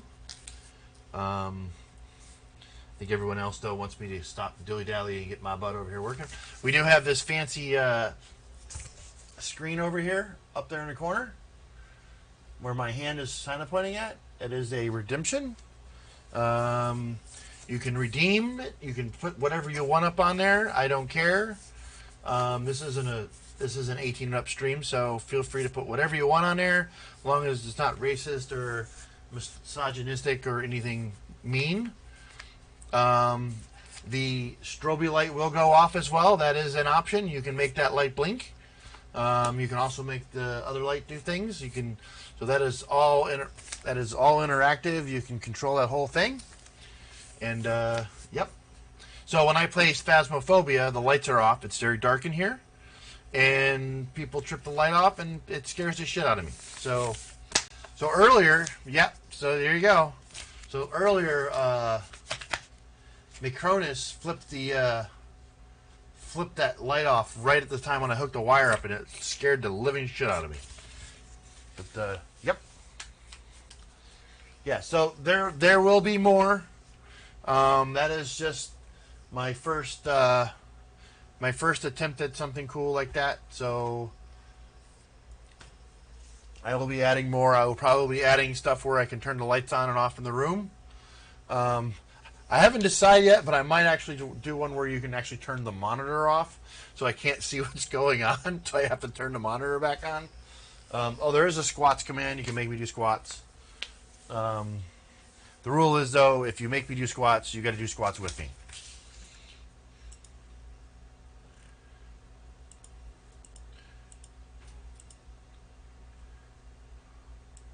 I did not know Shibby is streaming. Shibby is streaming. Hey, Shibby streaming.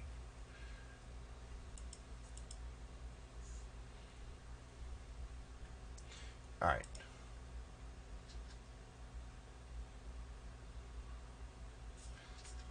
All right. Let's see if we can get this reset circuit figured out. What I am going to do is disconnect the CPU, because the CPU doesn't actually need to be in here for the reset circuit to do reset things. So I don't need this in here anymore. So Watchdog on a typical device will always bark. This is why it is called a Watchdog timer, because it literally is named after a dog that barks. Because normally when a dog starts barking, it doesn't shut up. So I'm going to switch screens back over here so you guys can look what I'm looking at, instead of looking at the back of my head and looking at another screen. So we'll go to that one, we'll go to that one. And let's switch to this screen here. Look right there. All right. So I'll turn this guy on. No CPU is fine.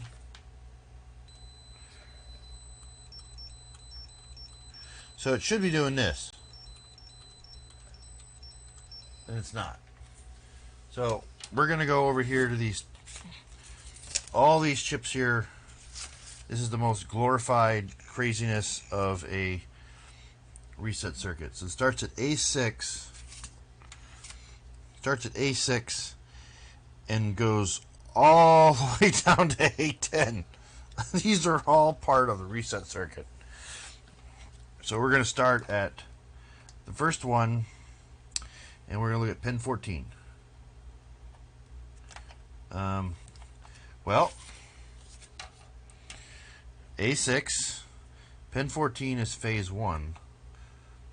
1, 2, 3, 4, 5, 6, 7, 8, 9, 10, 11, 12, 13, 14. Alright. That is correct. Pin 1 is pin 1 is also counting. So let's look at the output of this chip, which is going to be pin 11. 1, 2, 3, 4, 5, 6, 7, 8, 9, 10, 11. Alright, so that's got an output, so this chip is working. So we're going to the next chip. Again, pin 14. We got a signal there. Pin 1. Got a signal there. And then we're going to go to pin 11. 14, 13, 12, 11. We have a signal there. So then we're going to go over to 14 on this guy. Same signal. Pin 1. Pin 1 is not doing anything.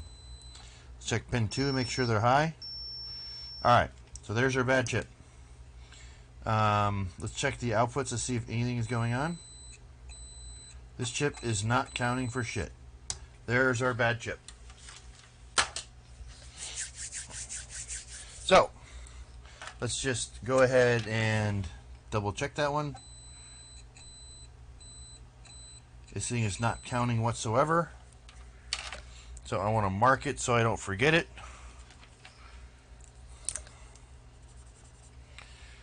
We're going to remove that chip. We're going to test this chip.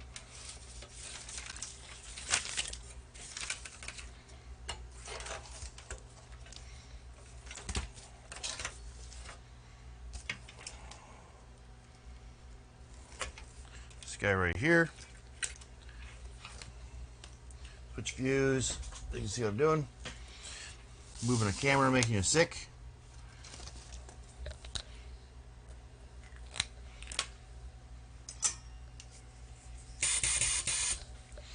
Let's get this guy out of here.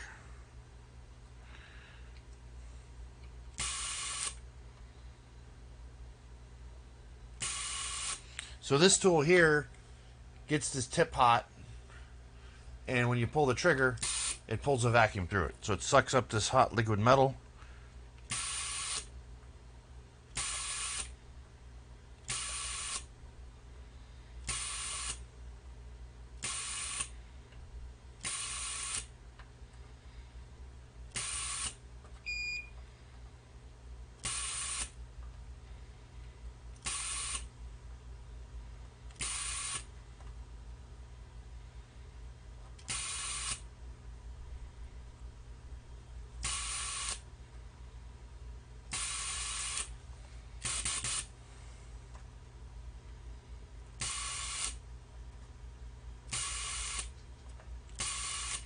Alright. Pull this guy out.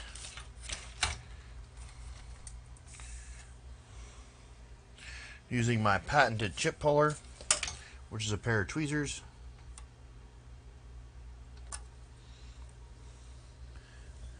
Which this guy's got solder going all the way through on both sides, which I absolutely hate.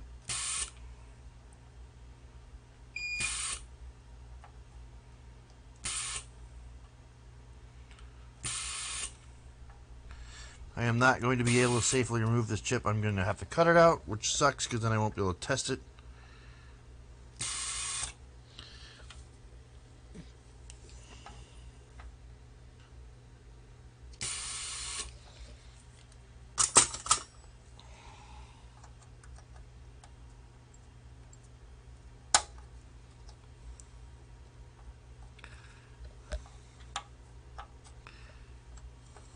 This chip was made in 1977.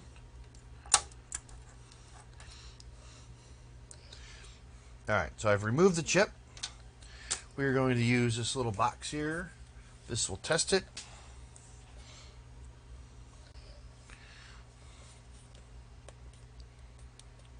Survey says pass.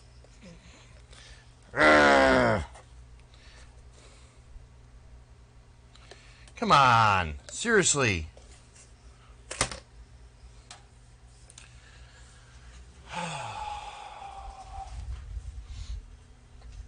Yeah, I'll do that in a second. I gotta get a socket.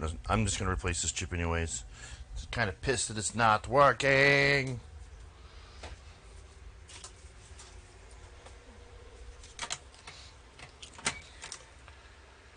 I mean, seriously, it appeared to be the broken chip.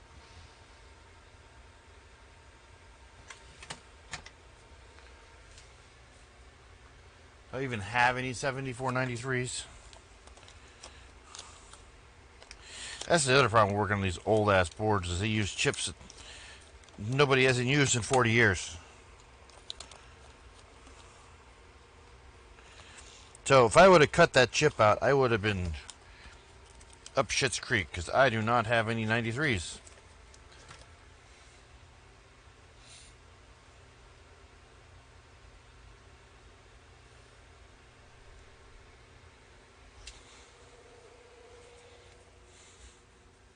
Awesome. I don't even have this chip.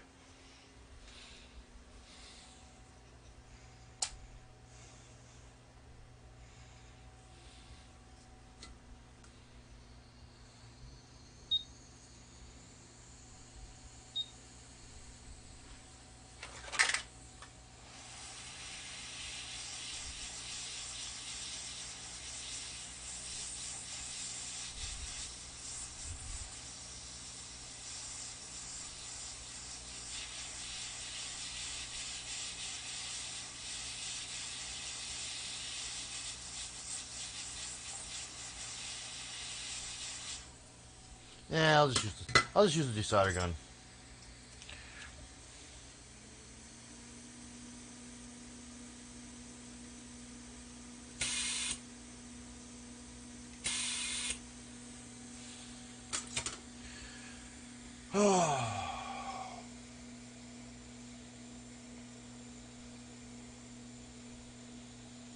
Have a good one, Toll. Thanks for stopping by. Enjoy your day at work. I'm sure I will see you later today in chat.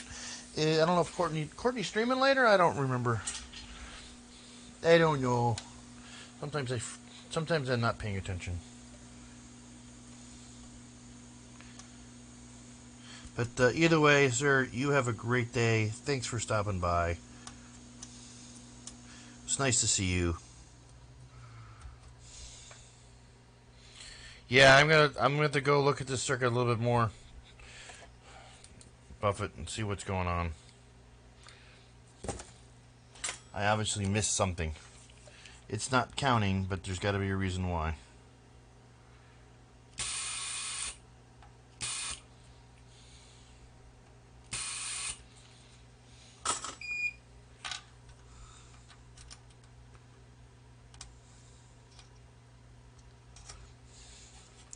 Install a socket. Solder the socket end.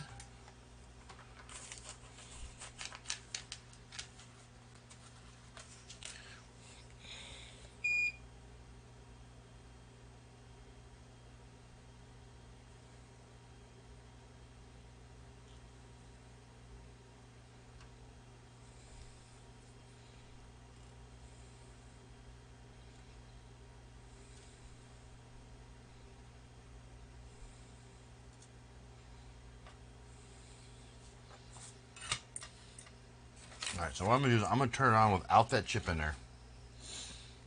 And then we can read what this guy looks like. This might also disable the reset circuit too. Yeah, that actually disables the reset circuit by pulling that chip out. So what I can do is take the CPU, not that one, that's my CPU. We'll put the original CPU back in.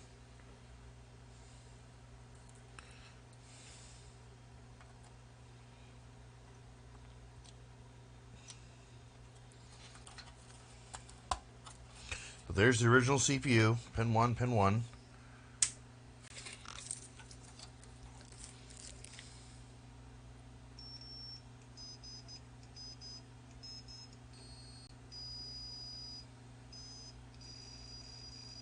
So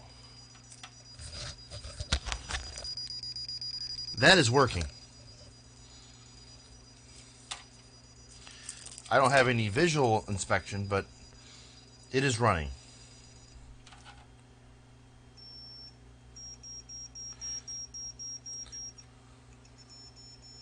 We have activity on the address bus.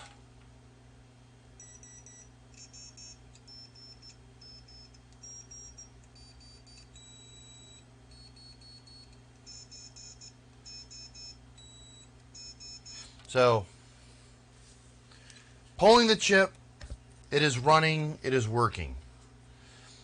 So now we can go back. So we know it's the reset circuit. We've determined the issue. We have disabled the watchdog circuit. It is now currently running. The board is actually running properly. Well, to the best of my knowledge, I can't test it without a display or anything else. But it is doing something. Alright, so let's go back and look at A8. Who do we got? Arcade Martian. Hello, sir. How are you? Welcome to the shit show. This is a Atari System 1 for a Atari, I don't remember. It's not Space Riders. It is Airborne Rangers. Airborne Rangers. This actually belongs to Vince FL in chat. I've been going down a rabbit hole. I've probably blown 4 hours going the wrong direction. Thought it was a 93. First I thought it was this chip. Then I thought it was this chip. And then turns out it is in the reset circuit, which makes me feel like an idiot. But we have thought it was this chip. We removed it. I did test it. It is fine. Luckily, I did not cut the legs on this chip to remove it. That would have really sucked because I don't have any. Which is still going to suck because there's one of these is most likely bad.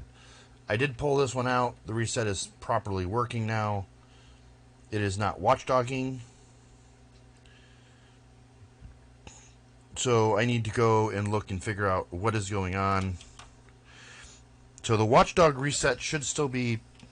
The watchdog reset from this chip should be firing. So we can at least check that. So we're at A8 is the one we're looking at. Pin 14 is the input. 1, 2, 3, 4, 5, 6, 7, 8, 9, 10, 11, 12, 13, 14. That clock pulse is fine.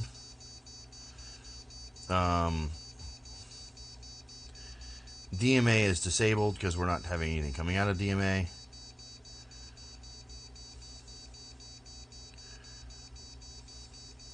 Pin 2 is low. Pin 3 is low. So that would mean it would read counting. We go back to this guy.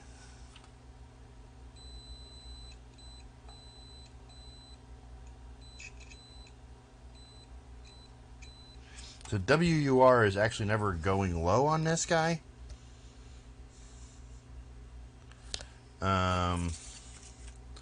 Let's look at F1, pin 12 and 13. Jesus, where the hell would you put the way the hell over here? It is the most fucked up place for it. 1, 2, 3, 4, 5, 6, 7, 8, 9, 10, 11 is high.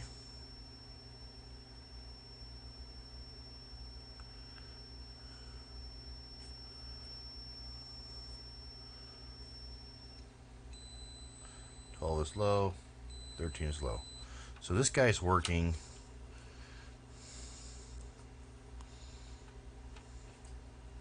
C9. C9. We're back to this guy. We already replaced C9. No, C9's next to it. It's this guy. 74.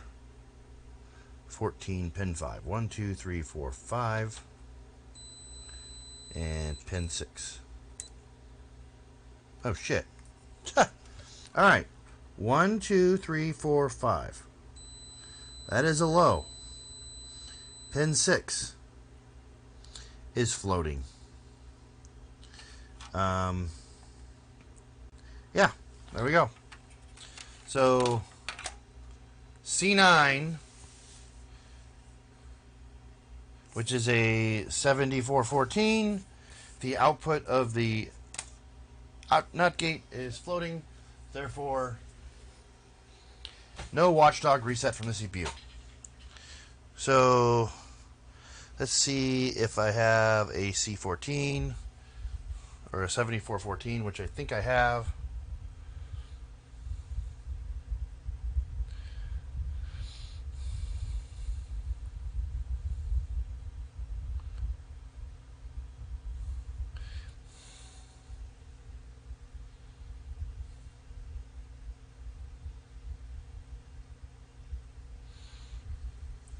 So let me get this 14 out of here.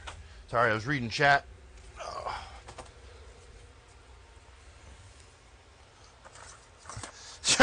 Survey says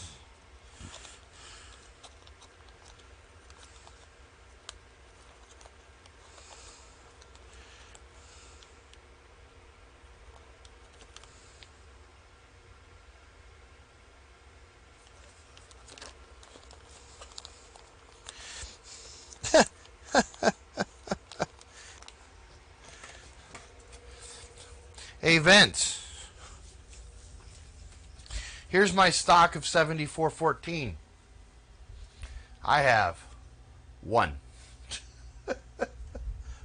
One.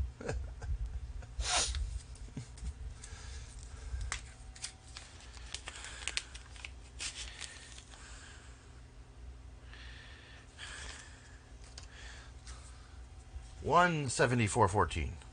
Let's test the 7414.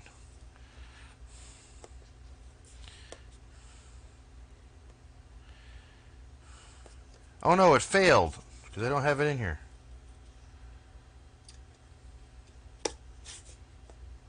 Pass. Okay. Let's get this other one out. We will test it. So I need to order some 7414s and some 7493s.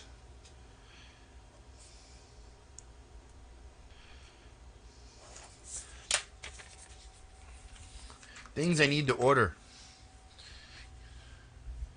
Alright. Turn the power off. Most important thing to do.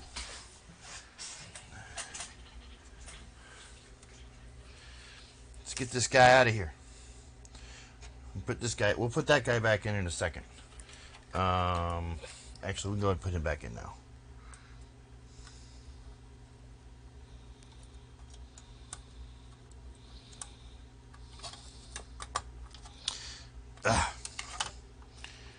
Preferably where it goes in straight. That is the worst part about removing chips and then putting them back in sockets. They never want to go in perfectly. And since I don't have any of these, I don't want to just apply heat to it and try to clean the pins up.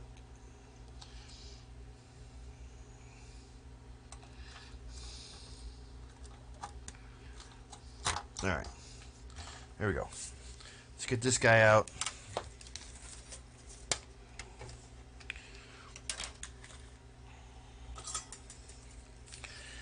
Do.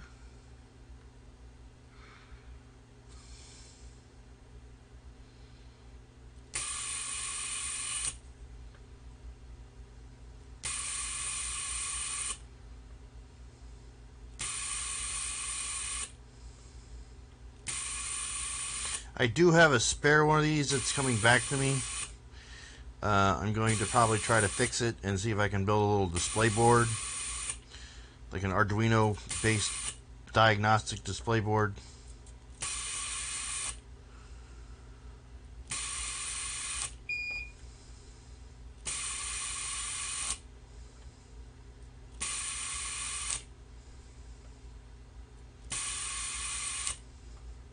Now keep in mind, not every... So, for the most part, this board is pretty much the same between all of them. However, some games might not have all these transistors populated. Or triacs, or whatever they're using here.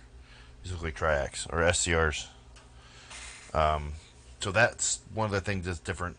And then some used these guys instead of these guys.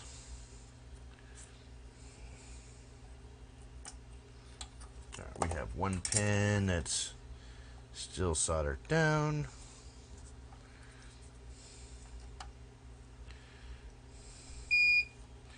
This board is wave soldered.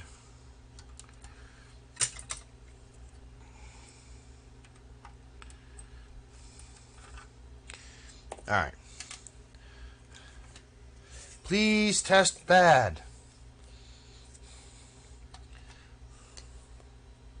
7414.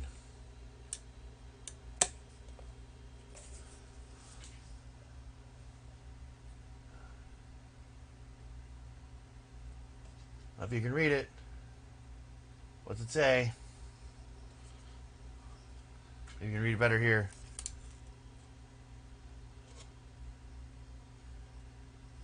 Sorry, it's not backlit. It says fail. It is bad. To the trash bin. So there we go. Use hot air. I don't like using hot air on these old ass boards, man. I don't want to turn this board into a crispy critter. I mean, I like my toast toasted, but I don't like my circuit boards toasted.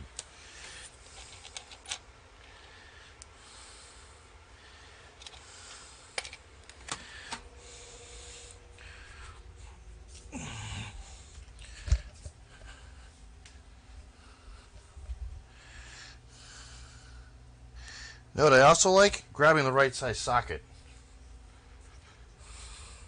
It's a 14, not a 16.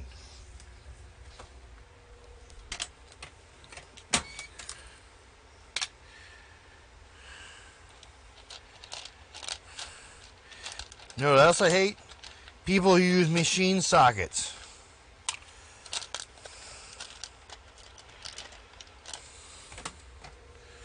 Just saying. Don't use machine sockets.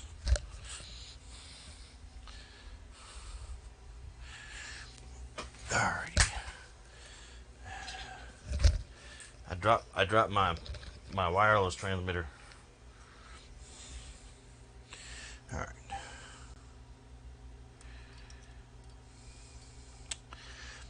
Clear out this hole.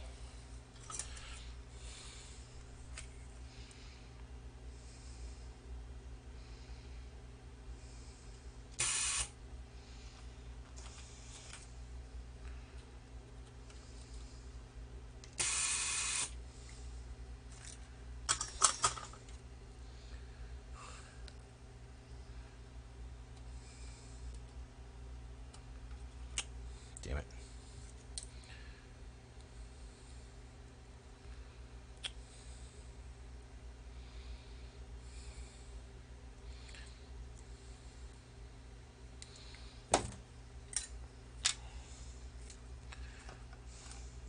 Do do do do do do.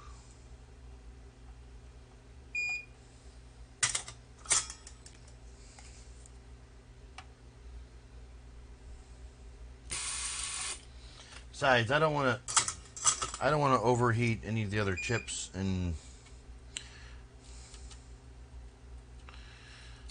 I just don't like doing that.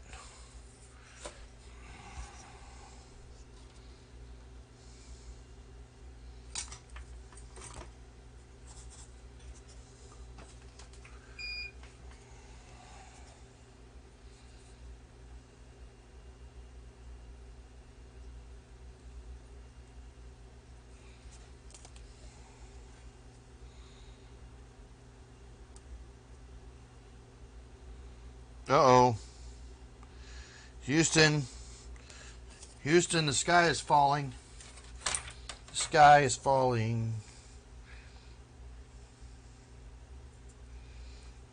It is pouring down rain outside. I don't think you can hear it, but I can.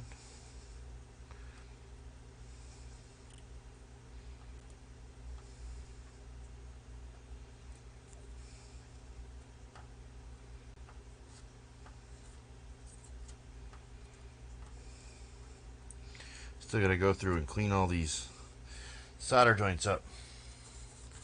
These are not my repairs, but I will clean them up. Alright, where did I put the good chip? There it is. Straight these pins out so it fits in the socket.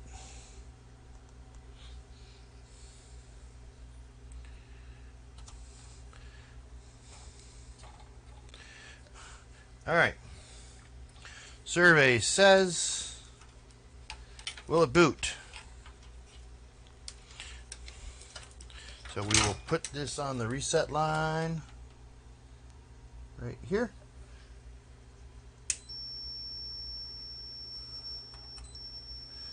It's working.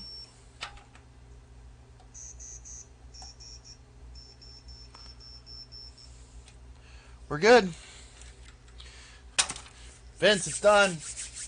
All fixied. I can't do much else with it.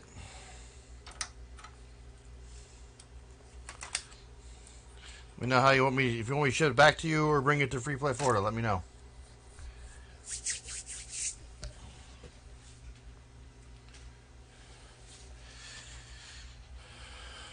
Clean these sockets up on the back side.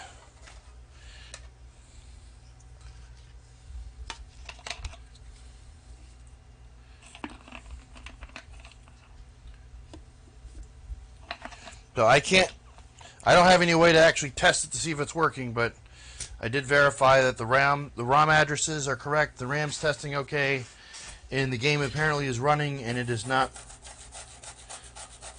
longer stuck in reset, and it is.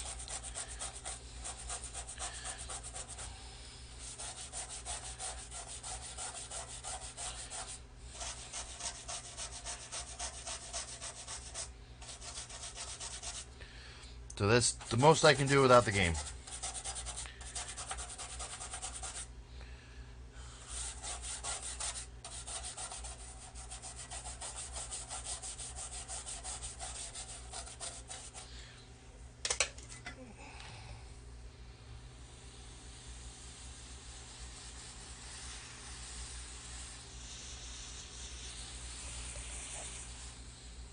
Look at that. Good as new. Ta-da! So only had to incorrectly guess on 1, 2, 3, 4 chips.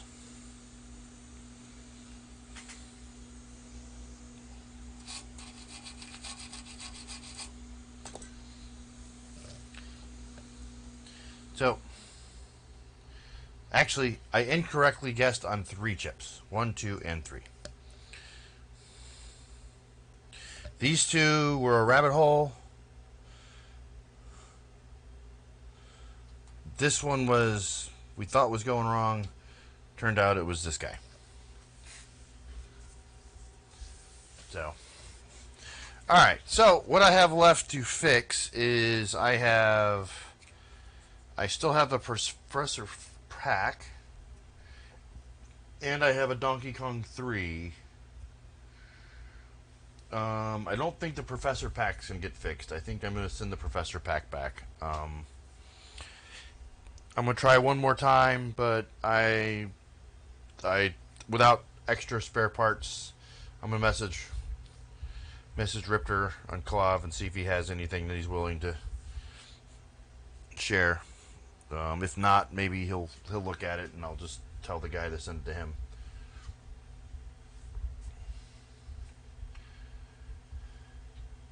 So again, thank everyone for coming out tonight. I'm gonna go ahead and see if Shibby is still on.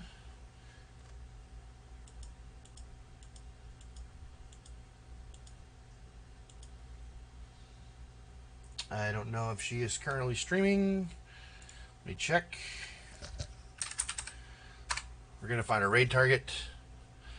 I am going to get the Friesen out of here.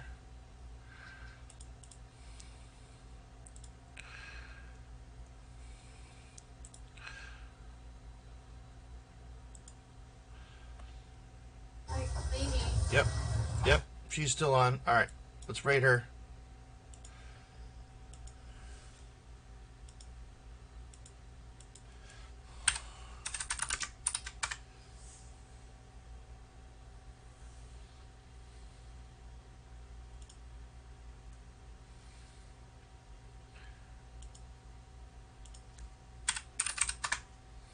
Again, thank everyone for stopping out. We're going to go right over to Shibby. Shibby is one of my moderators. She's playing a video game right now. Give her some love. Let's give her some follows. She's going to go on hiatus for a while after November 20th. So let's just drop in there, drop our follow, say hello, and then you all can head off and go do things or chill out with me and watch Shibby play some video games. So, let's go raid.